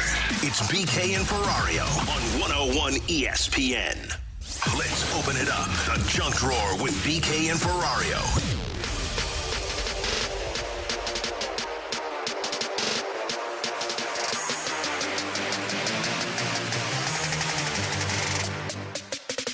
All right, so we've had a number of people, both on the text line and on the YouTube chat, that asked about our trip down to Disney World. For anybody that's curious, why did you guys take a 2-year-old to Disney World? First of all, fair question. Second of all, my wife loves Disney World. She's a Disney adult, and so one of her things that she's always wanted to do is take her kid down to Disney World. When they are under the age of 3, they are quote-unquote free. And by free, I mean you don't have to pay for a ticket for them to go to Disney World. Of course, you have to pay for the flight, and you pay for whatever they want to buy while they're down there, but you do not have to pay for that ticket. And for anybody that's been to Disney World lately, that is a significant expense. So we will take any cost-cutting measures that we can. So that's why we decided to go with our 2.5-year-old Luca. So we went down there. We got there on Tuesday night of last week. We got back late last night. So it was basically 6 full days at Disney World, which was both the most enjoyable experience ever and also the most exhausting experience, as you can probably imagine it would be, as you're going to this place with thousands of people, and they're in a new schedule, new elements, doing things they've never done before, and we're all in this thing together. So, how was our experience down there? Sunday was genuinely, like, when they say that Disney is magical and they tell you it's like the happiest place on earth, that was our Sunday. Oh, you felt it for a day? So I'll start with the good. That's a win. It was like the greatest day I've ever had. It was unbelievable. So we went to Animal Kingdom. Luca was obsessed with all the animals. We started out at Kilimanjaro Safaris, where we did see the lions, T-Bone. They did roar? not roar for us this time around, unfortunately. It's a magical experience. It's amazing. But we did not get that. But he was all in, and we saw rhinos, we saw giraffes, we saw lions, we saw cheetahs. It was amazing. So we started there. We kept going. We went down to this area where they had a bunch of tigers, another area where they had some birds, all this different stuff, right? So you can see all these animals, basically like going to a massive zoo. Oh, did he do any of the feeding bird stuff that you can do? I don't know if they got that at Disney or not. I know some birds. places. They do have a goat area where you can. Oh, yeah. Did he take part of that? Hang out with them. We did that yesterday, actually, but not on the day that I'm talking about. Okay. So we started out at Animal Kingdom. It was excellent. And then later that day, at this point, he's already been at Disney for 4 or 5 days. So he kind of has it down on, you know, what the shows are, what the rides are, all this stuff. He's anxious about all the rides as we get ready to go on them. Some of them he genuinely doesn't like. Others, he actually he leaves. He's like, that was great. Sunday, we go to Magic Kingdom after we're done at Animal Kingdom. And it's our first time riding some of these rides. Loved the Speedway, where he got to drive. Oh, Thought that was awesome. Was it a lot of dunk? More or less. It's fine. He did great. And then we went on Dumbo afterwards. Oh, yep. It's the one that spins around. Just goes like this, right? Control if he goes up or down. Yeah, you'd think so, except that it's broken. Oh. So ours, every other one does exactly what T-Bone says, where it's going around you're like circling around the middle, but you go up or down and you can control it.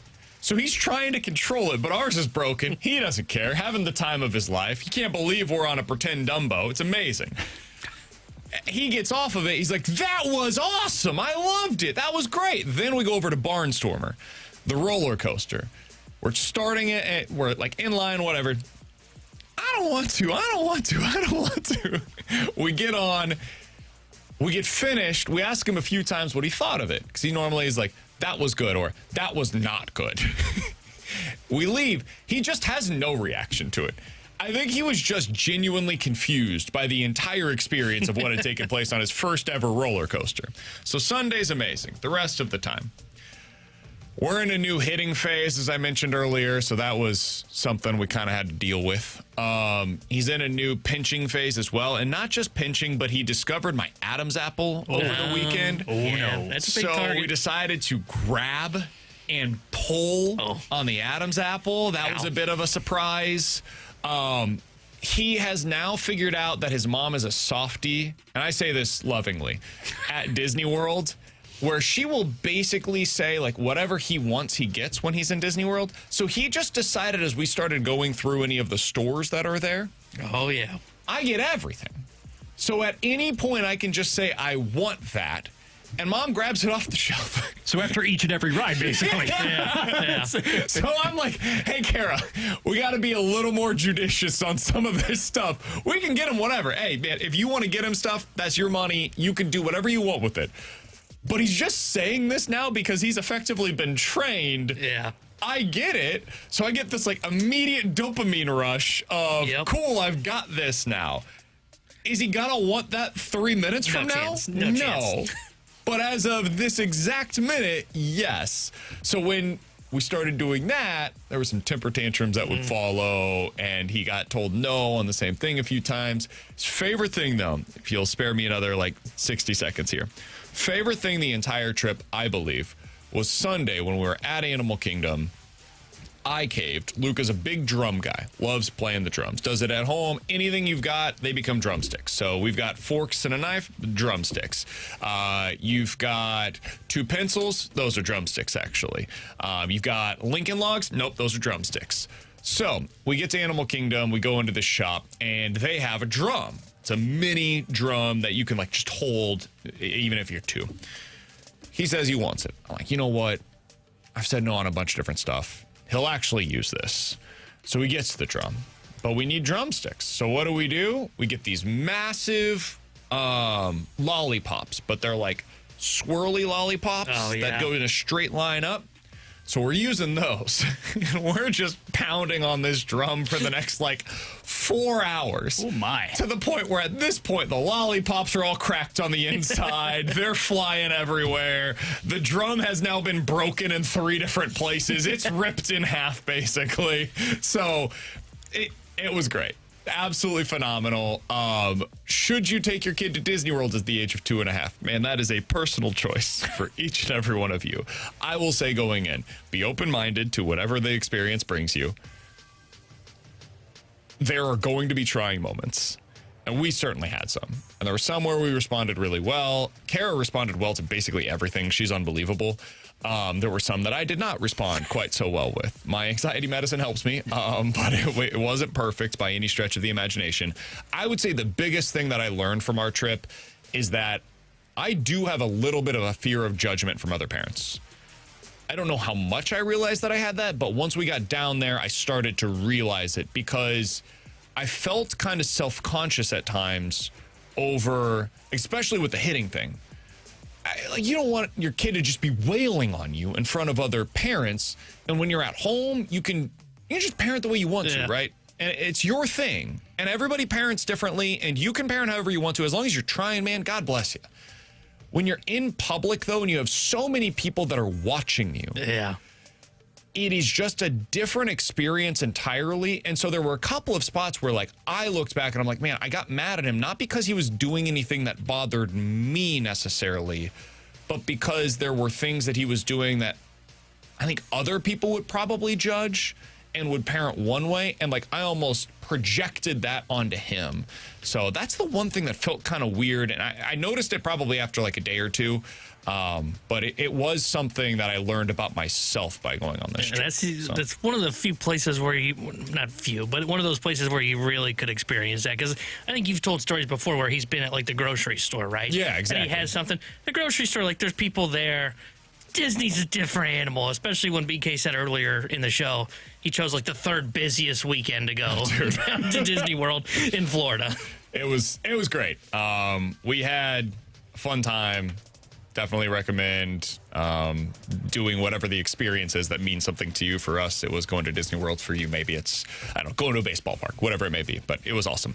Alongside T-Bone and Bradford on BK, it's BK and Ferrario here on 101 ESPN. Coming up in 10 minutes, we'll get into some NFL quick hitters. But next, Saturday was frustrating, but Mizzou still has the ability to control its own destiny. We'll talk about that next here on 101 ESPN. 101 ESPN is your home for Blues hockey. Every month during the season, you can score a pair of tickets to a Blues game at Enterprise. Prize Center. A new winner is picked every month throughout the season. Enter to win now at 101ESPN.com or on your 101 mobile app, presented by Ted Drew's Frozen Custard.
WXOS, WXOS HD1 East St. Louis, 101 ESPN is driven by Brown and Crouppen Law Firm. We're right back to more of it. It's BK and Ferrario on 101 ESPN.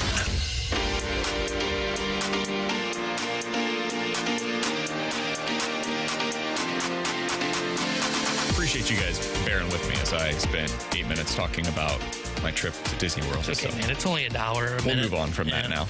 Alongside T-Bone and Bradford on BK, Saturday was frustrating, but there is still a pretty decent shot that Mizzou is an NCAA tournament team. I don't know how much you guys spent time talking about this yesterday, but man, was that an embarrassing loss. You can't lose at home against Texas and play that way in the second half and view anything as being in a positive space right now. It's not. That being said, before I left, I mentioned I didn't have a good feeling about that game against Texas A&M. They won that one 86-85 on the road. They look great. And if you had told me going in, hey, they're going to go 1-1 this week, the win is going to come on the road at Texas A&M. You told me nothing else. Don't tell me how they happened. You just said that's what's going to happen over the next 5 days. I would have signed up for it in a heartbeat. I said that sounds great because this is the better win. It's on the road, which helps your resume slightly more than winning at home against Texas. And yes, you're competing directly head-to-head with Texas for potentially one of those spots. Whatever. I'll take the better win of the two. And that, at the time, was Texas A&M. So it's not the end of the world that they lost to Texas. It just makes the rest of the schedule that much tougher. And what I mean by that is you basically need to get 3 more wins the rest of the way.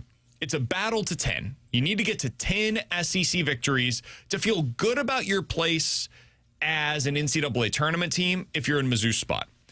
And the easiest path toward that is a win on the road at Mississippi State, not a guarantee, but possible. A win on the road at Oklahoma, again, not a guarantee. Went to overtime against them. Did not play particularly well last time around against Oklahoma, but did beat them nonetheless. Same against Mississippi State. You win those 2 games, and you pull off one upset somewhere along the way against any of Vandy, Arkansas, Tennessee, or Arkansas again at home. Those 4 games, you go 1-3, win the other 2 on the road against the lesser teams on your schedule. Boom, you're looking like an NCAA tournament team. How likely do I feel that is? I don't know. I wouldn't have predicted that Mizzou would have beat Auburn or Kentucky or Florida earlier this season. I also didn't predict that they would lose against Georgia or Texas at home or LSU on the road the way they did. So I can't predict this team. But I think a lot of Mizzou fans and certainly third-party people looking at this team saw that game on Saturday and said, all right, that's it. It's over. We've done that so many times this year. I'm not willing to do it right now. I am very much still holding out hope that this team can make it to the NCAA tournament. And all things considered, I wouldn't say that's like a successful season, but it's acceptable given the way that this year had gone starting in early December. Yeah, I view it as they're probably going to be a team that ultimately is going to miss the tournament because I have no faith in them to get 3 wins the rest of the way. Because I look at those Mississippi State and Oklahoma games, and I would say, in theory, yeah, those feel like wins, right? On the road against some of the worser teams in the SEC conference. But as you mentioned, I mean, they were right there with Oklahoma. Oklahoma nearly beat them on their home floor. Mississippi State was right with them on their home floor. And this team has had their struggles going on the road this season, which at times I've kind of laughed at as, boy, that shouldn't be this hard for them to go on the road, but they've had trouble at times going on the road. They're too inconsistent. I don't think they're going to be able to do enough to do this. Like, I'm expecting them to lose against Vanderbilt. I don't think they're going to beat Arkansas in any of those 2 matchups. And then it comes down to, do they win those 3 games, home against Tennessee, at Mississippi State, at Oklahoma? My guess is they have one of those games be a loss. And if that's the case, I agree with the notion they control their destiny. I don't know if that would be enough for them. And I think then they're on the outside looking in. So my bet today is they are not an NCAA tournament team. Tanner, you've been consistent. You have been steadfast about your belief this is not a tournament team. I have consistently stated, not because of the state of the SEC, not because I am wildly impressed with this team. I still think not only is it in the mix, it will qualify for the postseason, the tournament, the big dance, that is. Although I will say there were so many different things over the weekend that you can quibble with, that you can point out and say, where did they go wrong against Texas? Not the least of which now is your concern about the depth, because whereas, BK, I liked last Tuesday when you went up against Texas A&M, you went to College Station, and basically Dennis Gage shortened that rotation to 7 players. You won with those guys. Now, though, you have serious concerns as to whether, and this has been the case all campaign, I get it, is Anthony Robinson giving you anything other than the deep for 20 minutes per night? Are you now getting anything other than the occasional bomb from deep from Jacob Cruz? That's a concern, too. So in the event that you have foul trouble, which is exactly what Sean Phillips ran into against the Longhorns in that first half, now your options become extremely limited. So that's really a long way of saying, to me, tomorrow night now looms of really paramount importance, because I do think this game is more gettable for you against Vanderbilt. And I'll explain. Because it's not as if the Commodores this season in conference play that they've been overly impressive really against anybody in the SEC apart from that win, and you should credit them for as much against Alabama. That was quality. But if you're talking about a direct comparison, the next game thereafter for Mizzou, the first of 2 meetings this coming weekend against Arkansas, Vanderbilt got blitzed by 25 in that matchup against the Razorbacks. This is a team that you may not handle at home, but you'd better come out with a markedly better effort for 40 minutes, because that is what you have done for the most part in conference play in Como this season. A performance like Florida against Kentucky, all of these in your basket should be gaining more and more equity. But you threaten to undo everything if you lay another egg tomorrow night. The following teams are somewhere between 17-8 and 18-7 over the season, and somewhere between 7-5 and 8-4 in conference play this year in the SEC. Bama, Tennessee, Kentucky, Texas, Texas A&M, Missouri. Those 6 teams are all separated by a game in conference play and overall this season. I don't think that Missouri is as good as any of those teams, if I'm just being honest with you. Like, just the quality of the team that I'm watching night to night. I think every single one of those teams are better than Mizzou. I don't know how much that matters, though, because if their resume is better than those other teams at the end of the regular season, that's what gets you in. I think when Josh Schertz was at Indiana State, that team was a better quality of team than many of the teams that got into the NCAA tournament. But their resume was not better, and therefore they were left out. So if Missouri is able to get 3 more victories down the stretch, I think they're likely to get in. They could still technically get up to like a 4 seed in the SEC tournament, which is crazy, but it speaks to where the SEC is at this year. It's just not a very good basketball league. Most of these teams are wildly inconsistent, and Missouri is representative of such. There are some teams like Alabama who, if you watch them on the right night, you may think they could go to the Elite Eight. And if you watch them on the wrong night, you may think they should miss the NCAA tournament. And Missouri is almost like the opposite of that, and where they definitely have their nights where they should miss the NCAA tournament. But if you watch them on the right night, you're like, okay, they're an NCAA tournament team. Maybe they could win a game.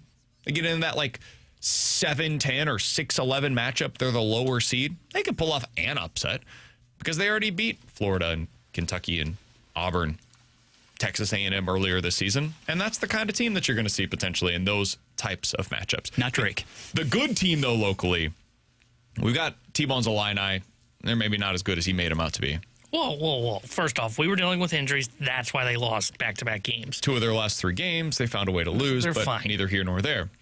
Locally, SLU has a big game tonight against Rhode Island. It's on the road. Rhode Island's a legitimately pretty good team. Not great, but pretty good. And they do some things that I'll find it interesting to see how SLU matches up with them. I think they're going to match up really well, personally. That's why I find the matchup to be interesting. Rhode Island, very good on the interior. Not so good at defending 3-pointers. Just they don't do it very well. So I'll be curious to see how SLU decides to attack that. They're a very good shooting team. I would anticipate they're going to have a good plan in place for it. This is the kind of game that could be a resume builder. The A-10 could be technically a 1-bid league. T-Bone, do you think SLU has done enough at this point in time to be an at-large bid team, even if they don't win their conference tournament? I think they have, because I think if they do pick up another loss or 2, you're talking about a team that's going to be like, 27-3, depending on how many games they play in the conference tournament. They've got 2 quad 1 wins, which really help them. But I think the thing that would help them get into the tournament, which is not what Schertz had at Indiana State, they're very high in a lot of the more advanced metrics, like KenPom, for example. KenPom has SLU going into this matchup against Rhode Island tonight, 23rd in the country. You look at what their net rating is, their net ranking is at 17. Pretty damn good. That's what's going to get them into the NCAA tournament as an at-large bid. I don't think he had that when he was at at Indiana State, and that's why they didn't get into the dance. I think they were like 50 in the net that year. I think that's right. And so when you don't have that, you're not going to be able to get in as an at-large bid. Like Miami, Ohio is the one that I would look at as they're the team that probably still has to win their conference. They're 51st in net. I think SLU's done enough at this point, and if you're the committee, this is where I wish you could find a way to watch the games a little bit easier, but it's harder in basketball with so many teams.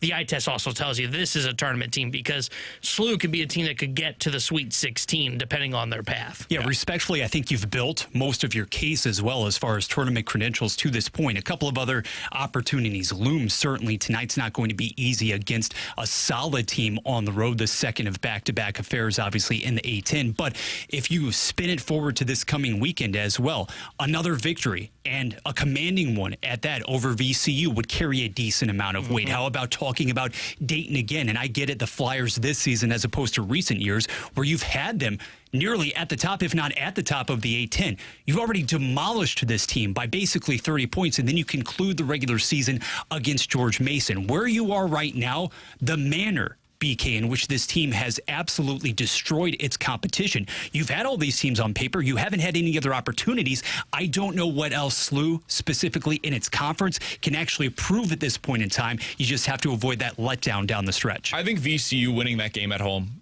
basically secures you an at-large bid, almost no matter what happens the rest of the way. Because that would mean you're probably going to finish the year 3-0 in Quad 1 games. So you're undefeated in the Quad 1 games. You basically have no bad losses on your resume. I know Stanford ain't great, but it's not a terrible loss. Yeah. And it was by 1 point. Yeah, you've taken care of business. So I think at that point in time, they will be considered an at-large team. All of the traditional metrics like them and all of the advanced numbers also say, yeah, this team's too good to leave out of the tournament. I mean, they're number 1 in the country in effective field goal percentage against. They're number 2 in effective field goal percentage for. When you just look at it that way, and then you add in, hey, top 20 in the net, top 25 in KenPom, this is a team that's more than deserving of getting into the NCAA tournament, even in a non-Power 5 conference, as the team that doesn't win their NCAA, or it doesn't win their conference tournament. So I think they will eventually be seen as an at-large team, no matter what happens in that conference tourney. Coming up next, NFL Quick Hitters here on BK and Ferrario. Get social with 101 ESPN. Follow us on Facebook, Instagram, TikTok, X, Threads, Blue Sky, and YouTube at 101 ESPN.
ESPN has your shot to score a 4-pack of tickets to Monster Energy AMA Supercross, returning to the Dome at America's Center Saturday, April 4th. Watch the premier riders in the world as well as the rising stars as they put it all on the line for the coveted title of Supercross Champion. Experience the intense racing of the world's most demanding sport live at Monster Energy AMA Supercross. Get all the info and register to win a free 4-pack of tickets now at 101ESPN.com or on your 101 app.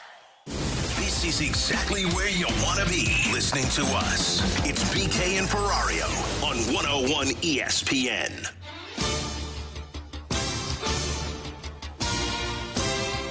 Alongside T-Bone and Bradford, I'm BK. It's BK and Ferrario here on 101 ESPN.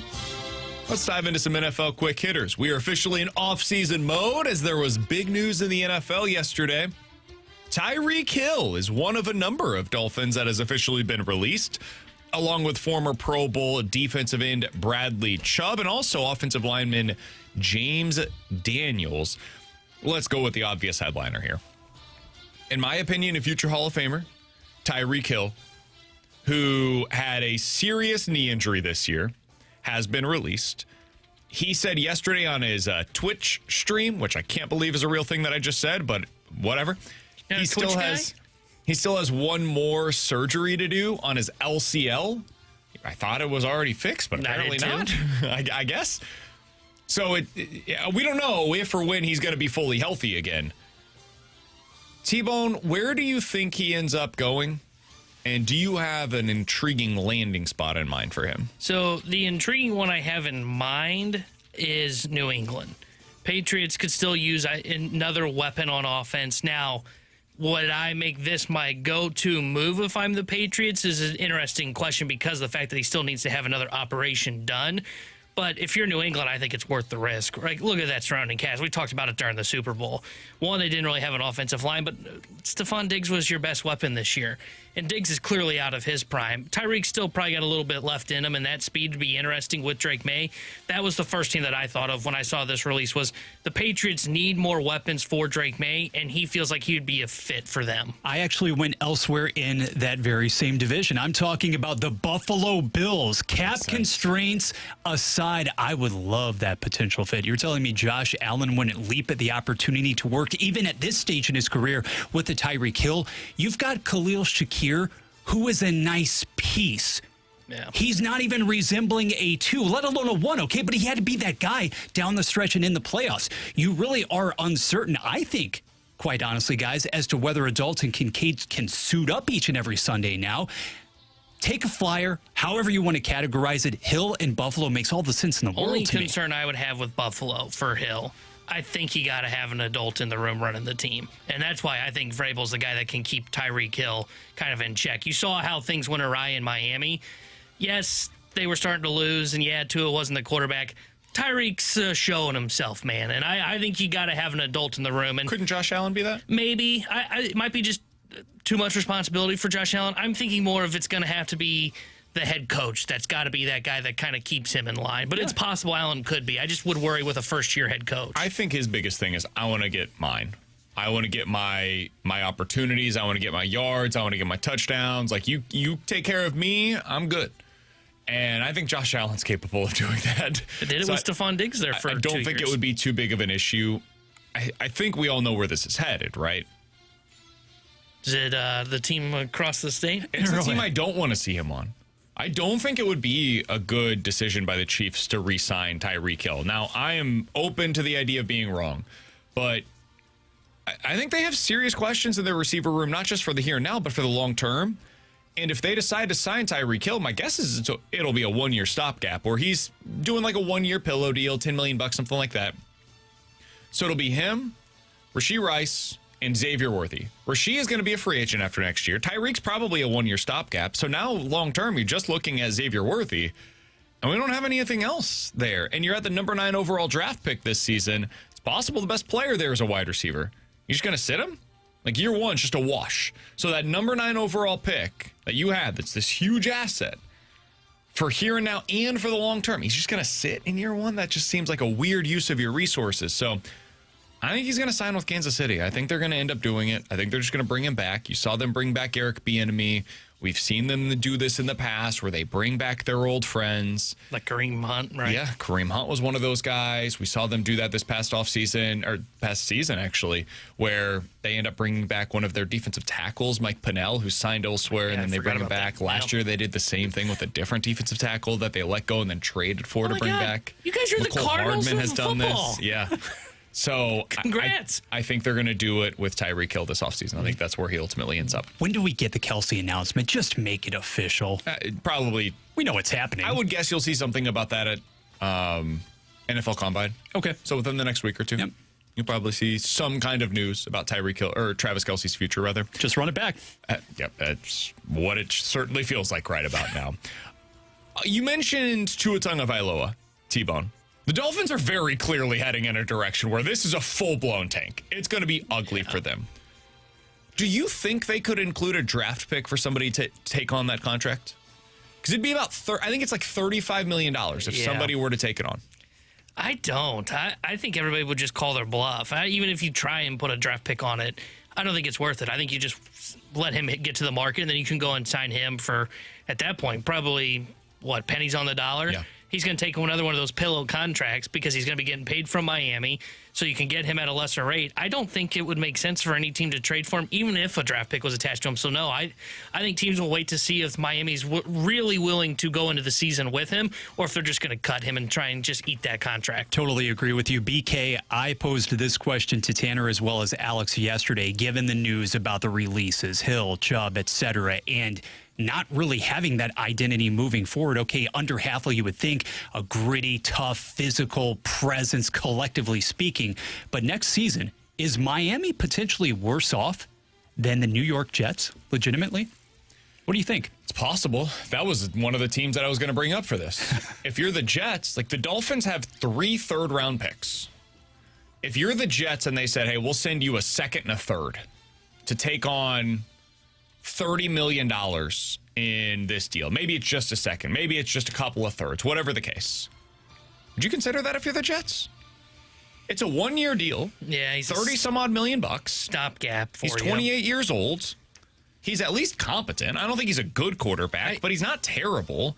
And I get draft pick compensation in order to take this on. I'm not spending on anything else this offseason. And I've got probably $100 million in cap space going into this offseason. If you're the Jets, wouldn't you consider it? See, if I'm the Jets, I wouldn't do it because I think they might do it because they feel desperate in terms of Glenn's probably already on the hot seat, and I don't know about their front office, but I wouldn't because I would still be playing the long game, and 2, it probably makes you too good to end up with a top pick for next year's draft class. Because I think if you're the Jets, your goal is the race with the Dolphins to try and get number 1 overall so you can potentially draft Arch Manning, who's coming out of next year's class. Because Tua, to me, is a guy that you can't plan on being a long-term answer, and if I'm talking short-term with that roster with the Jets, I would just have somebody I know that is going to make sure I'm guaranteed to win 3 football games next year. Tua, maybe that? Could be competent. I think he might be too bad. I think he might be just too good, too competent. That would be my fear. Now, he could be hurting the 3rd game of the year because we're so bad, and then you're right where you were. But why? I just wouldn't do it if I'm the Jets. I think the Dolphins were better and better coached this year than the Jets are, and they had Tua as their quarterback. They're picking 11. They won 7 games this year, and they had an awesome running back, a couple of really good receivers for at least a portion of the season, and some decent talent on the defensive side of the ball at times, and a coach that I think is one of the best schemers in the NFL. The Jets don't have all that stuff, man. So you put him on that team, they might win 5 games next year. You're getting at a minimum, top 5 pick, and I just got a 2nd or 3rd round pick, maybe multiple of those picks to take on the. I'd probably do it. I think they're the type of team, whether it's Kyler or Tua, I'd consider it. And with Kyler, I think you're having to give up a resource. With Tua, I think you're taking on one. If I'm the Jets, I'm trying to think of who else could maybe fit into this criteria. Cleveland? I don't think they got the money, though. I don't think they have the money. That's the thing. You've got to have the money to be able to do Minnesota? I don't think they've got the money either. Any money. Yeah, they're really behind. The teams that have cap space this offseason are the Titans, the Raiders, the Chargers, the Jets, the Commanders, and the Seahawks. Those are the teams that you could pinpoint. I don't think any of those teams, other than the Jets, really make sense to do this. If the Raiders weren't drafting where the Jets were, it would make sense. But they got number 1. Would you do this if you're the Titans? No, I would trust Cam Ward. I'm just saying for the draft picks. Oh, If I'm getting a couple top 100 picks, get him and either cut him or Backup? just back up. yeah, eat the That's cap. interesting. Maybe I wouldn't do it just because I don't want that cap on my. Why waste that cap space on the rookie quarterback deal? I know it's only for a year when I could use that to go out and improve the roster. Don't know if they're going to be able to use $105 million in cap space this offseason. I don't know how you sign enough players to do that. I mean, New England brought in how many new faces? That's true. I think they probably could have gotten close to accomplishing that goal last offseason. Alongside T-Bone and Bradford on BK. Coming up next, what would have to happen for the Cardinals to outperform these expectations? Talk to you about that next year on 101 ESPN. 101 ESPN's Blues Fan of the Week. Congratulations to Jared McCormick from Ellis Grove, Illinois. He is our newest 101 ESPN Blues Fan of the Week. Submit your pick now at 101ESPN.com to be the next Fan of the Week and take home a pair of tickets to an upcoming Blues game. Our Blues Fan of the Week is presented by CarStar, your auto body repair experts. Locally owned with nationwide warranty. See us at carstar.com.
Now listen to 101 ESPN On Demand. Get caught up on all our shows and podcasts at 101ESPN.com or on the 101 mobile app. 101 ESPN podcasts are presented by the Schaefer Door Company.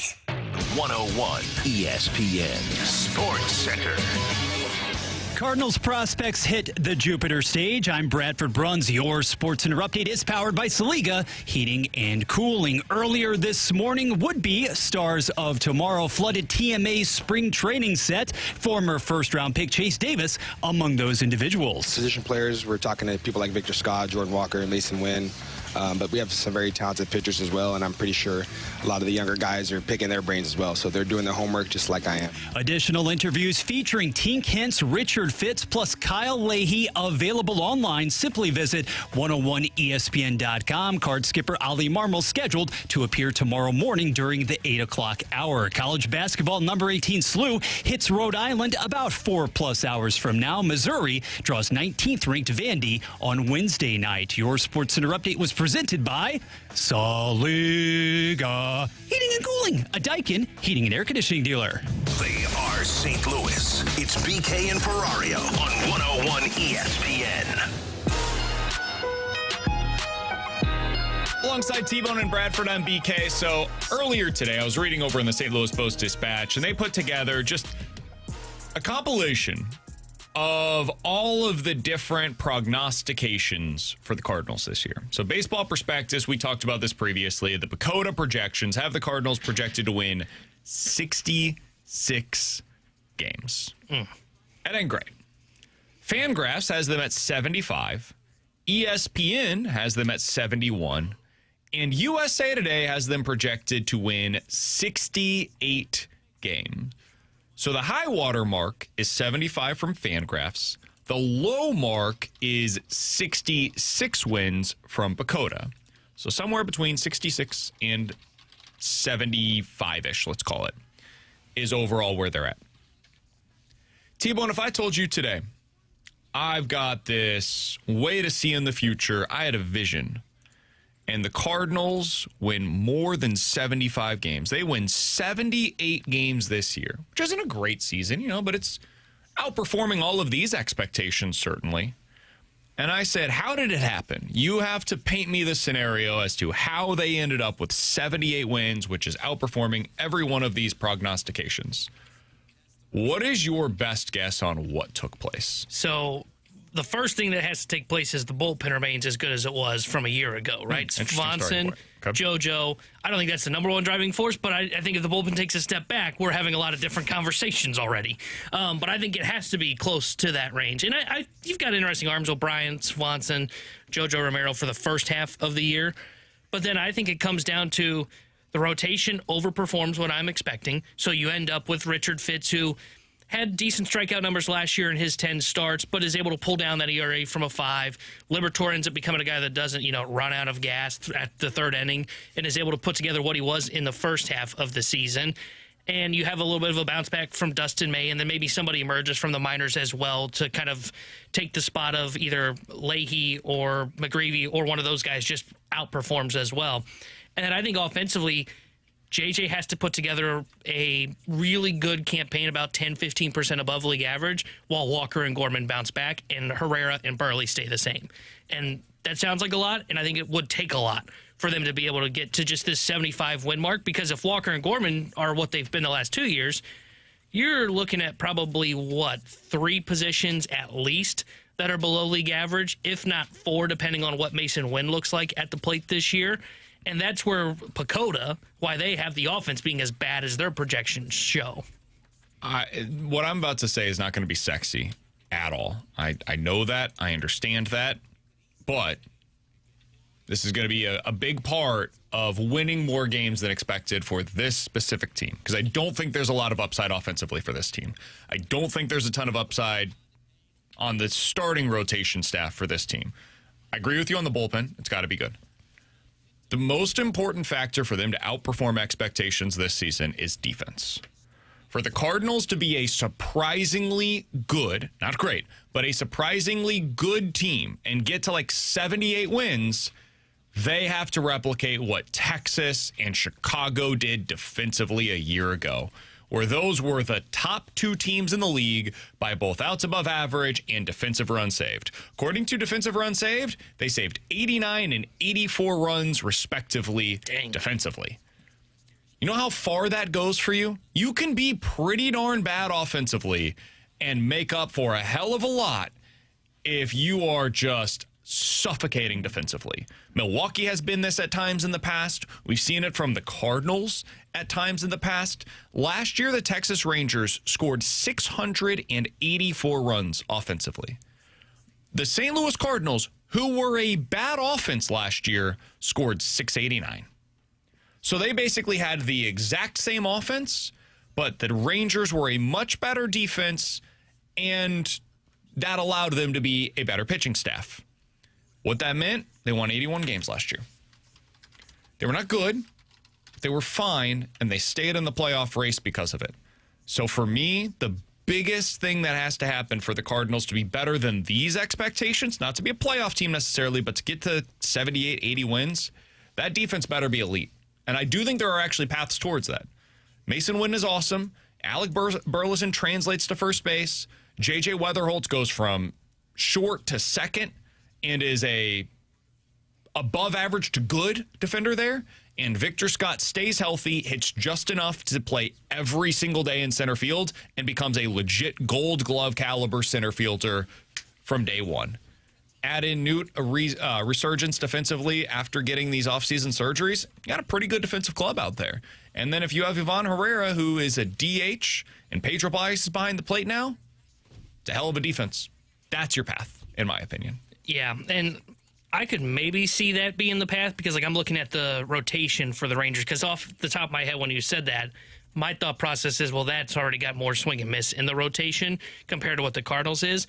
But, so DeGrom, we all agree we don't have that. Jack Leiter, though, and Nathan Eovaldi, just looking at their strikeout numbers, 8.9, 8.8, could get into that conversation maybe. Fitz's numbers, strikeout numbers were at 8 last year, so maybe if he adds a little bit more swing and miss. But if you can get those two, again, you're not going to have DeGrom. DeGrom's a different beast. And you play good defense around other guys that have decent to below average swing and miss stuff. Like Liberatore could be a guy that might be able to creep his way into that conversation of the 8 strikeouts per 9. If he clicks, which is what I said was a key to this as well, I could see where maybe your defense can help kind of uplift those other guys, especially Michael McGreevy, especially Dobbins, whose strikeout numbers weren't big when he got to the big leagues last year. Same for Leahy. Leahy's numbers weren't that big in terms of his strikeouts per 9, so he may need a little bit of that help. I could see where that helps them out. I think the offense, though, has to click as well. Without the offense clicking, the defense can only get you so far. This team is not going to be one that's going to be able to win games like 3-2 constantly. The defense last year for the Rangers helped Tyler Mahle end up with a 2.1 ERA despite only striking out 6 batters per 9 innings. Yep. And Patrick Corbin went from one of the worst pitchers in all of Major League Baseball for a number of years to last year not only being usable, but pretty decent overall for the Rangers. 4.5 ERA. Again, not great, but for him, it's a pretty darn good season considering where he was coming from. And he did that with below average strikeout numbers and did it over 156 innings. So it was legit for him. And, that could be the line for Liberatore. Exactly. Right? 4.4 ERA, 155 in the third innings, 7.6 strikeouts per 9. Yep. You can make that work in your rotation this year. Nothing about it sexy, but it's effective. Alongside T-Bone and Bradford, I'm BK. Coming up next, the Rewind here on 101 ESPN. College basketball is on ESPN tomorrow night. Connecticut and Creighton tip off at 6. Your home for the NCAA is 101 ESPN.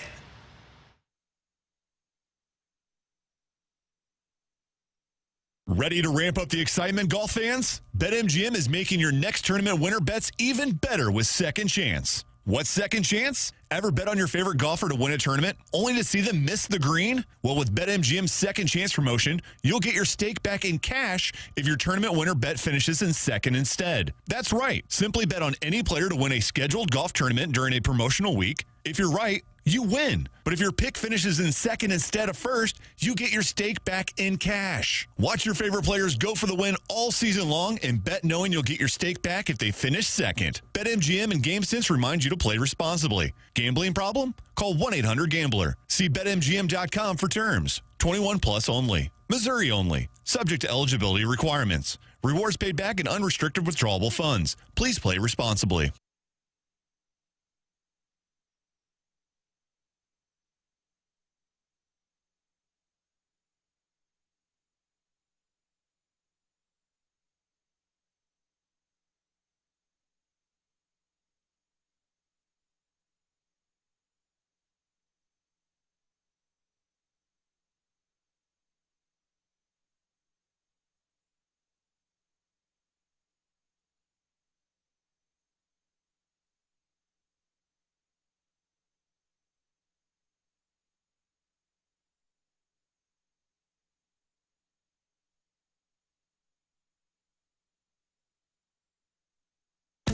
Wait, Corey from Air Comfort Service? What are you doing in my basement? Standing behind our work. It's 9 p.m. At Air Comfort Service Heating, Cooling, and Installation, we take pride in our work. If you need heating service, no matter the time of day or night, we're here to help with 24/7 emergency service. So you're just going to stand behind my furnace? Yeah.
ESPN has your shot to score a pair of passes to the 2026 State Farm Missouri Valley Conference Men's Basketball Tournament, hitting the court at Enterprise Center March 5th through the 8th. March begins here with the Arch Madness of the annual MVC Tournament, featuring an 11-team field. All session and single session tickets are on sale now. Get all the details and enter to win free tickets for Arch Madness now at 101ESPN.com or on your 101 app.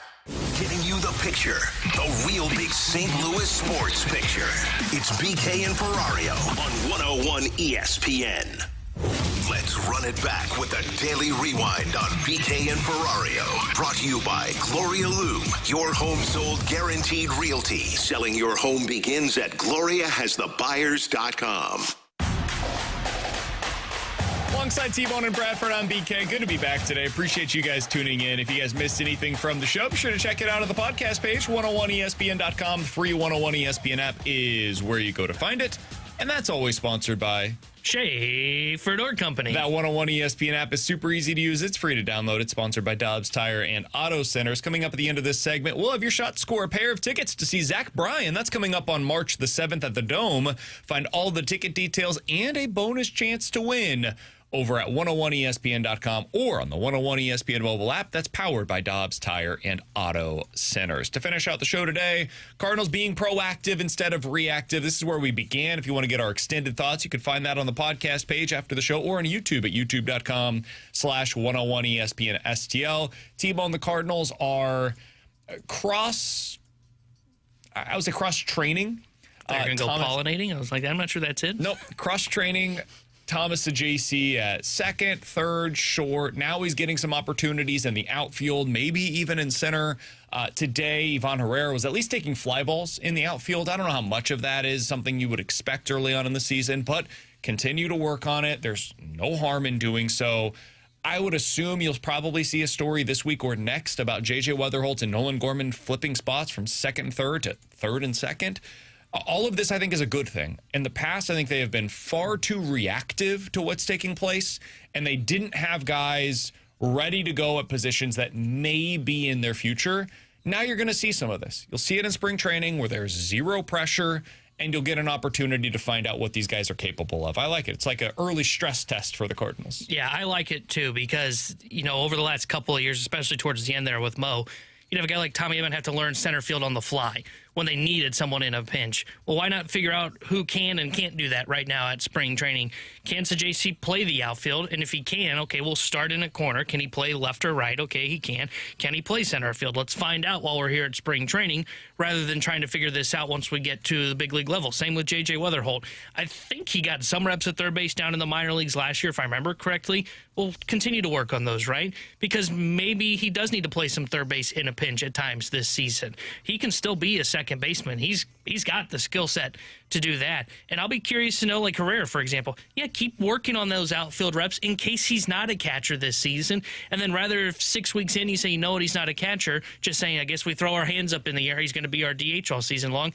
No, he's had some reps in the outfield. If it works in spring training, at least, there's a fallback plan if he's not going to be a catcher. So I love what they're doing down there in Jupiter. Other big news is that Yadi Molina is at camp this time around. He's had the promotion, the title over the last couple of years. This time he's actually there, and he got there the day that everybody else reported. For me, feels different this time around. We'll see. See how much he's around the team this season, and if he follows through with his commitment. He said he wants to be around a decent amount, get to a couple of series at the big league club, and then eventually he'll work a lot with the minor league teams this season. The fact that he's already there tells me he's serious about it this time around. You can get our extended thoughts on that as well over on the podcast page today. Right now is your shot to score a pair of tickets to Zach Bryan on Saturdays, March the 7th. That is going to take place at the Dome. You'll have more opportunities to win those at 101ESPN.com and on the free 101 ESPN app. But right now, 314-399-9646 is the Air Comfort Service text line. If you are texter number 101 with the correct answer to the following question, you are going home with a pair of tickets to see Zach Bryan. Earlier today, I was talking about our experience down at Disney World and everything that we had that was both the good and the bad down there. I mentioned that the best day with my son Luca came when we went to one of the parks. Which of the parks was the best day that we had with my son Luca? If you have the correct answer, your texter number 101, you are going home with a pair of tickets to see Zach Bryan coming up on March the 7th. For T-Bone and Bradford, I'm BK. We will talk to you guys tomorrow at 11 a.m. The Fast Lane's next here on 101 ESPN. Tune in all week as the morning after broadcast live from Cardinals spring training in Jupiter, Florida. Tim, Doug, Martin, and Jackson are talking with players and coaches and keeping you up to date on all things Redbirds and Roger Dean Stadium. Don't miss TMA live from spring training all week. Brought to you by Healthcare Evolution. Injury happens, regeneration works. Same-day pain relief at healthcareevolution.com.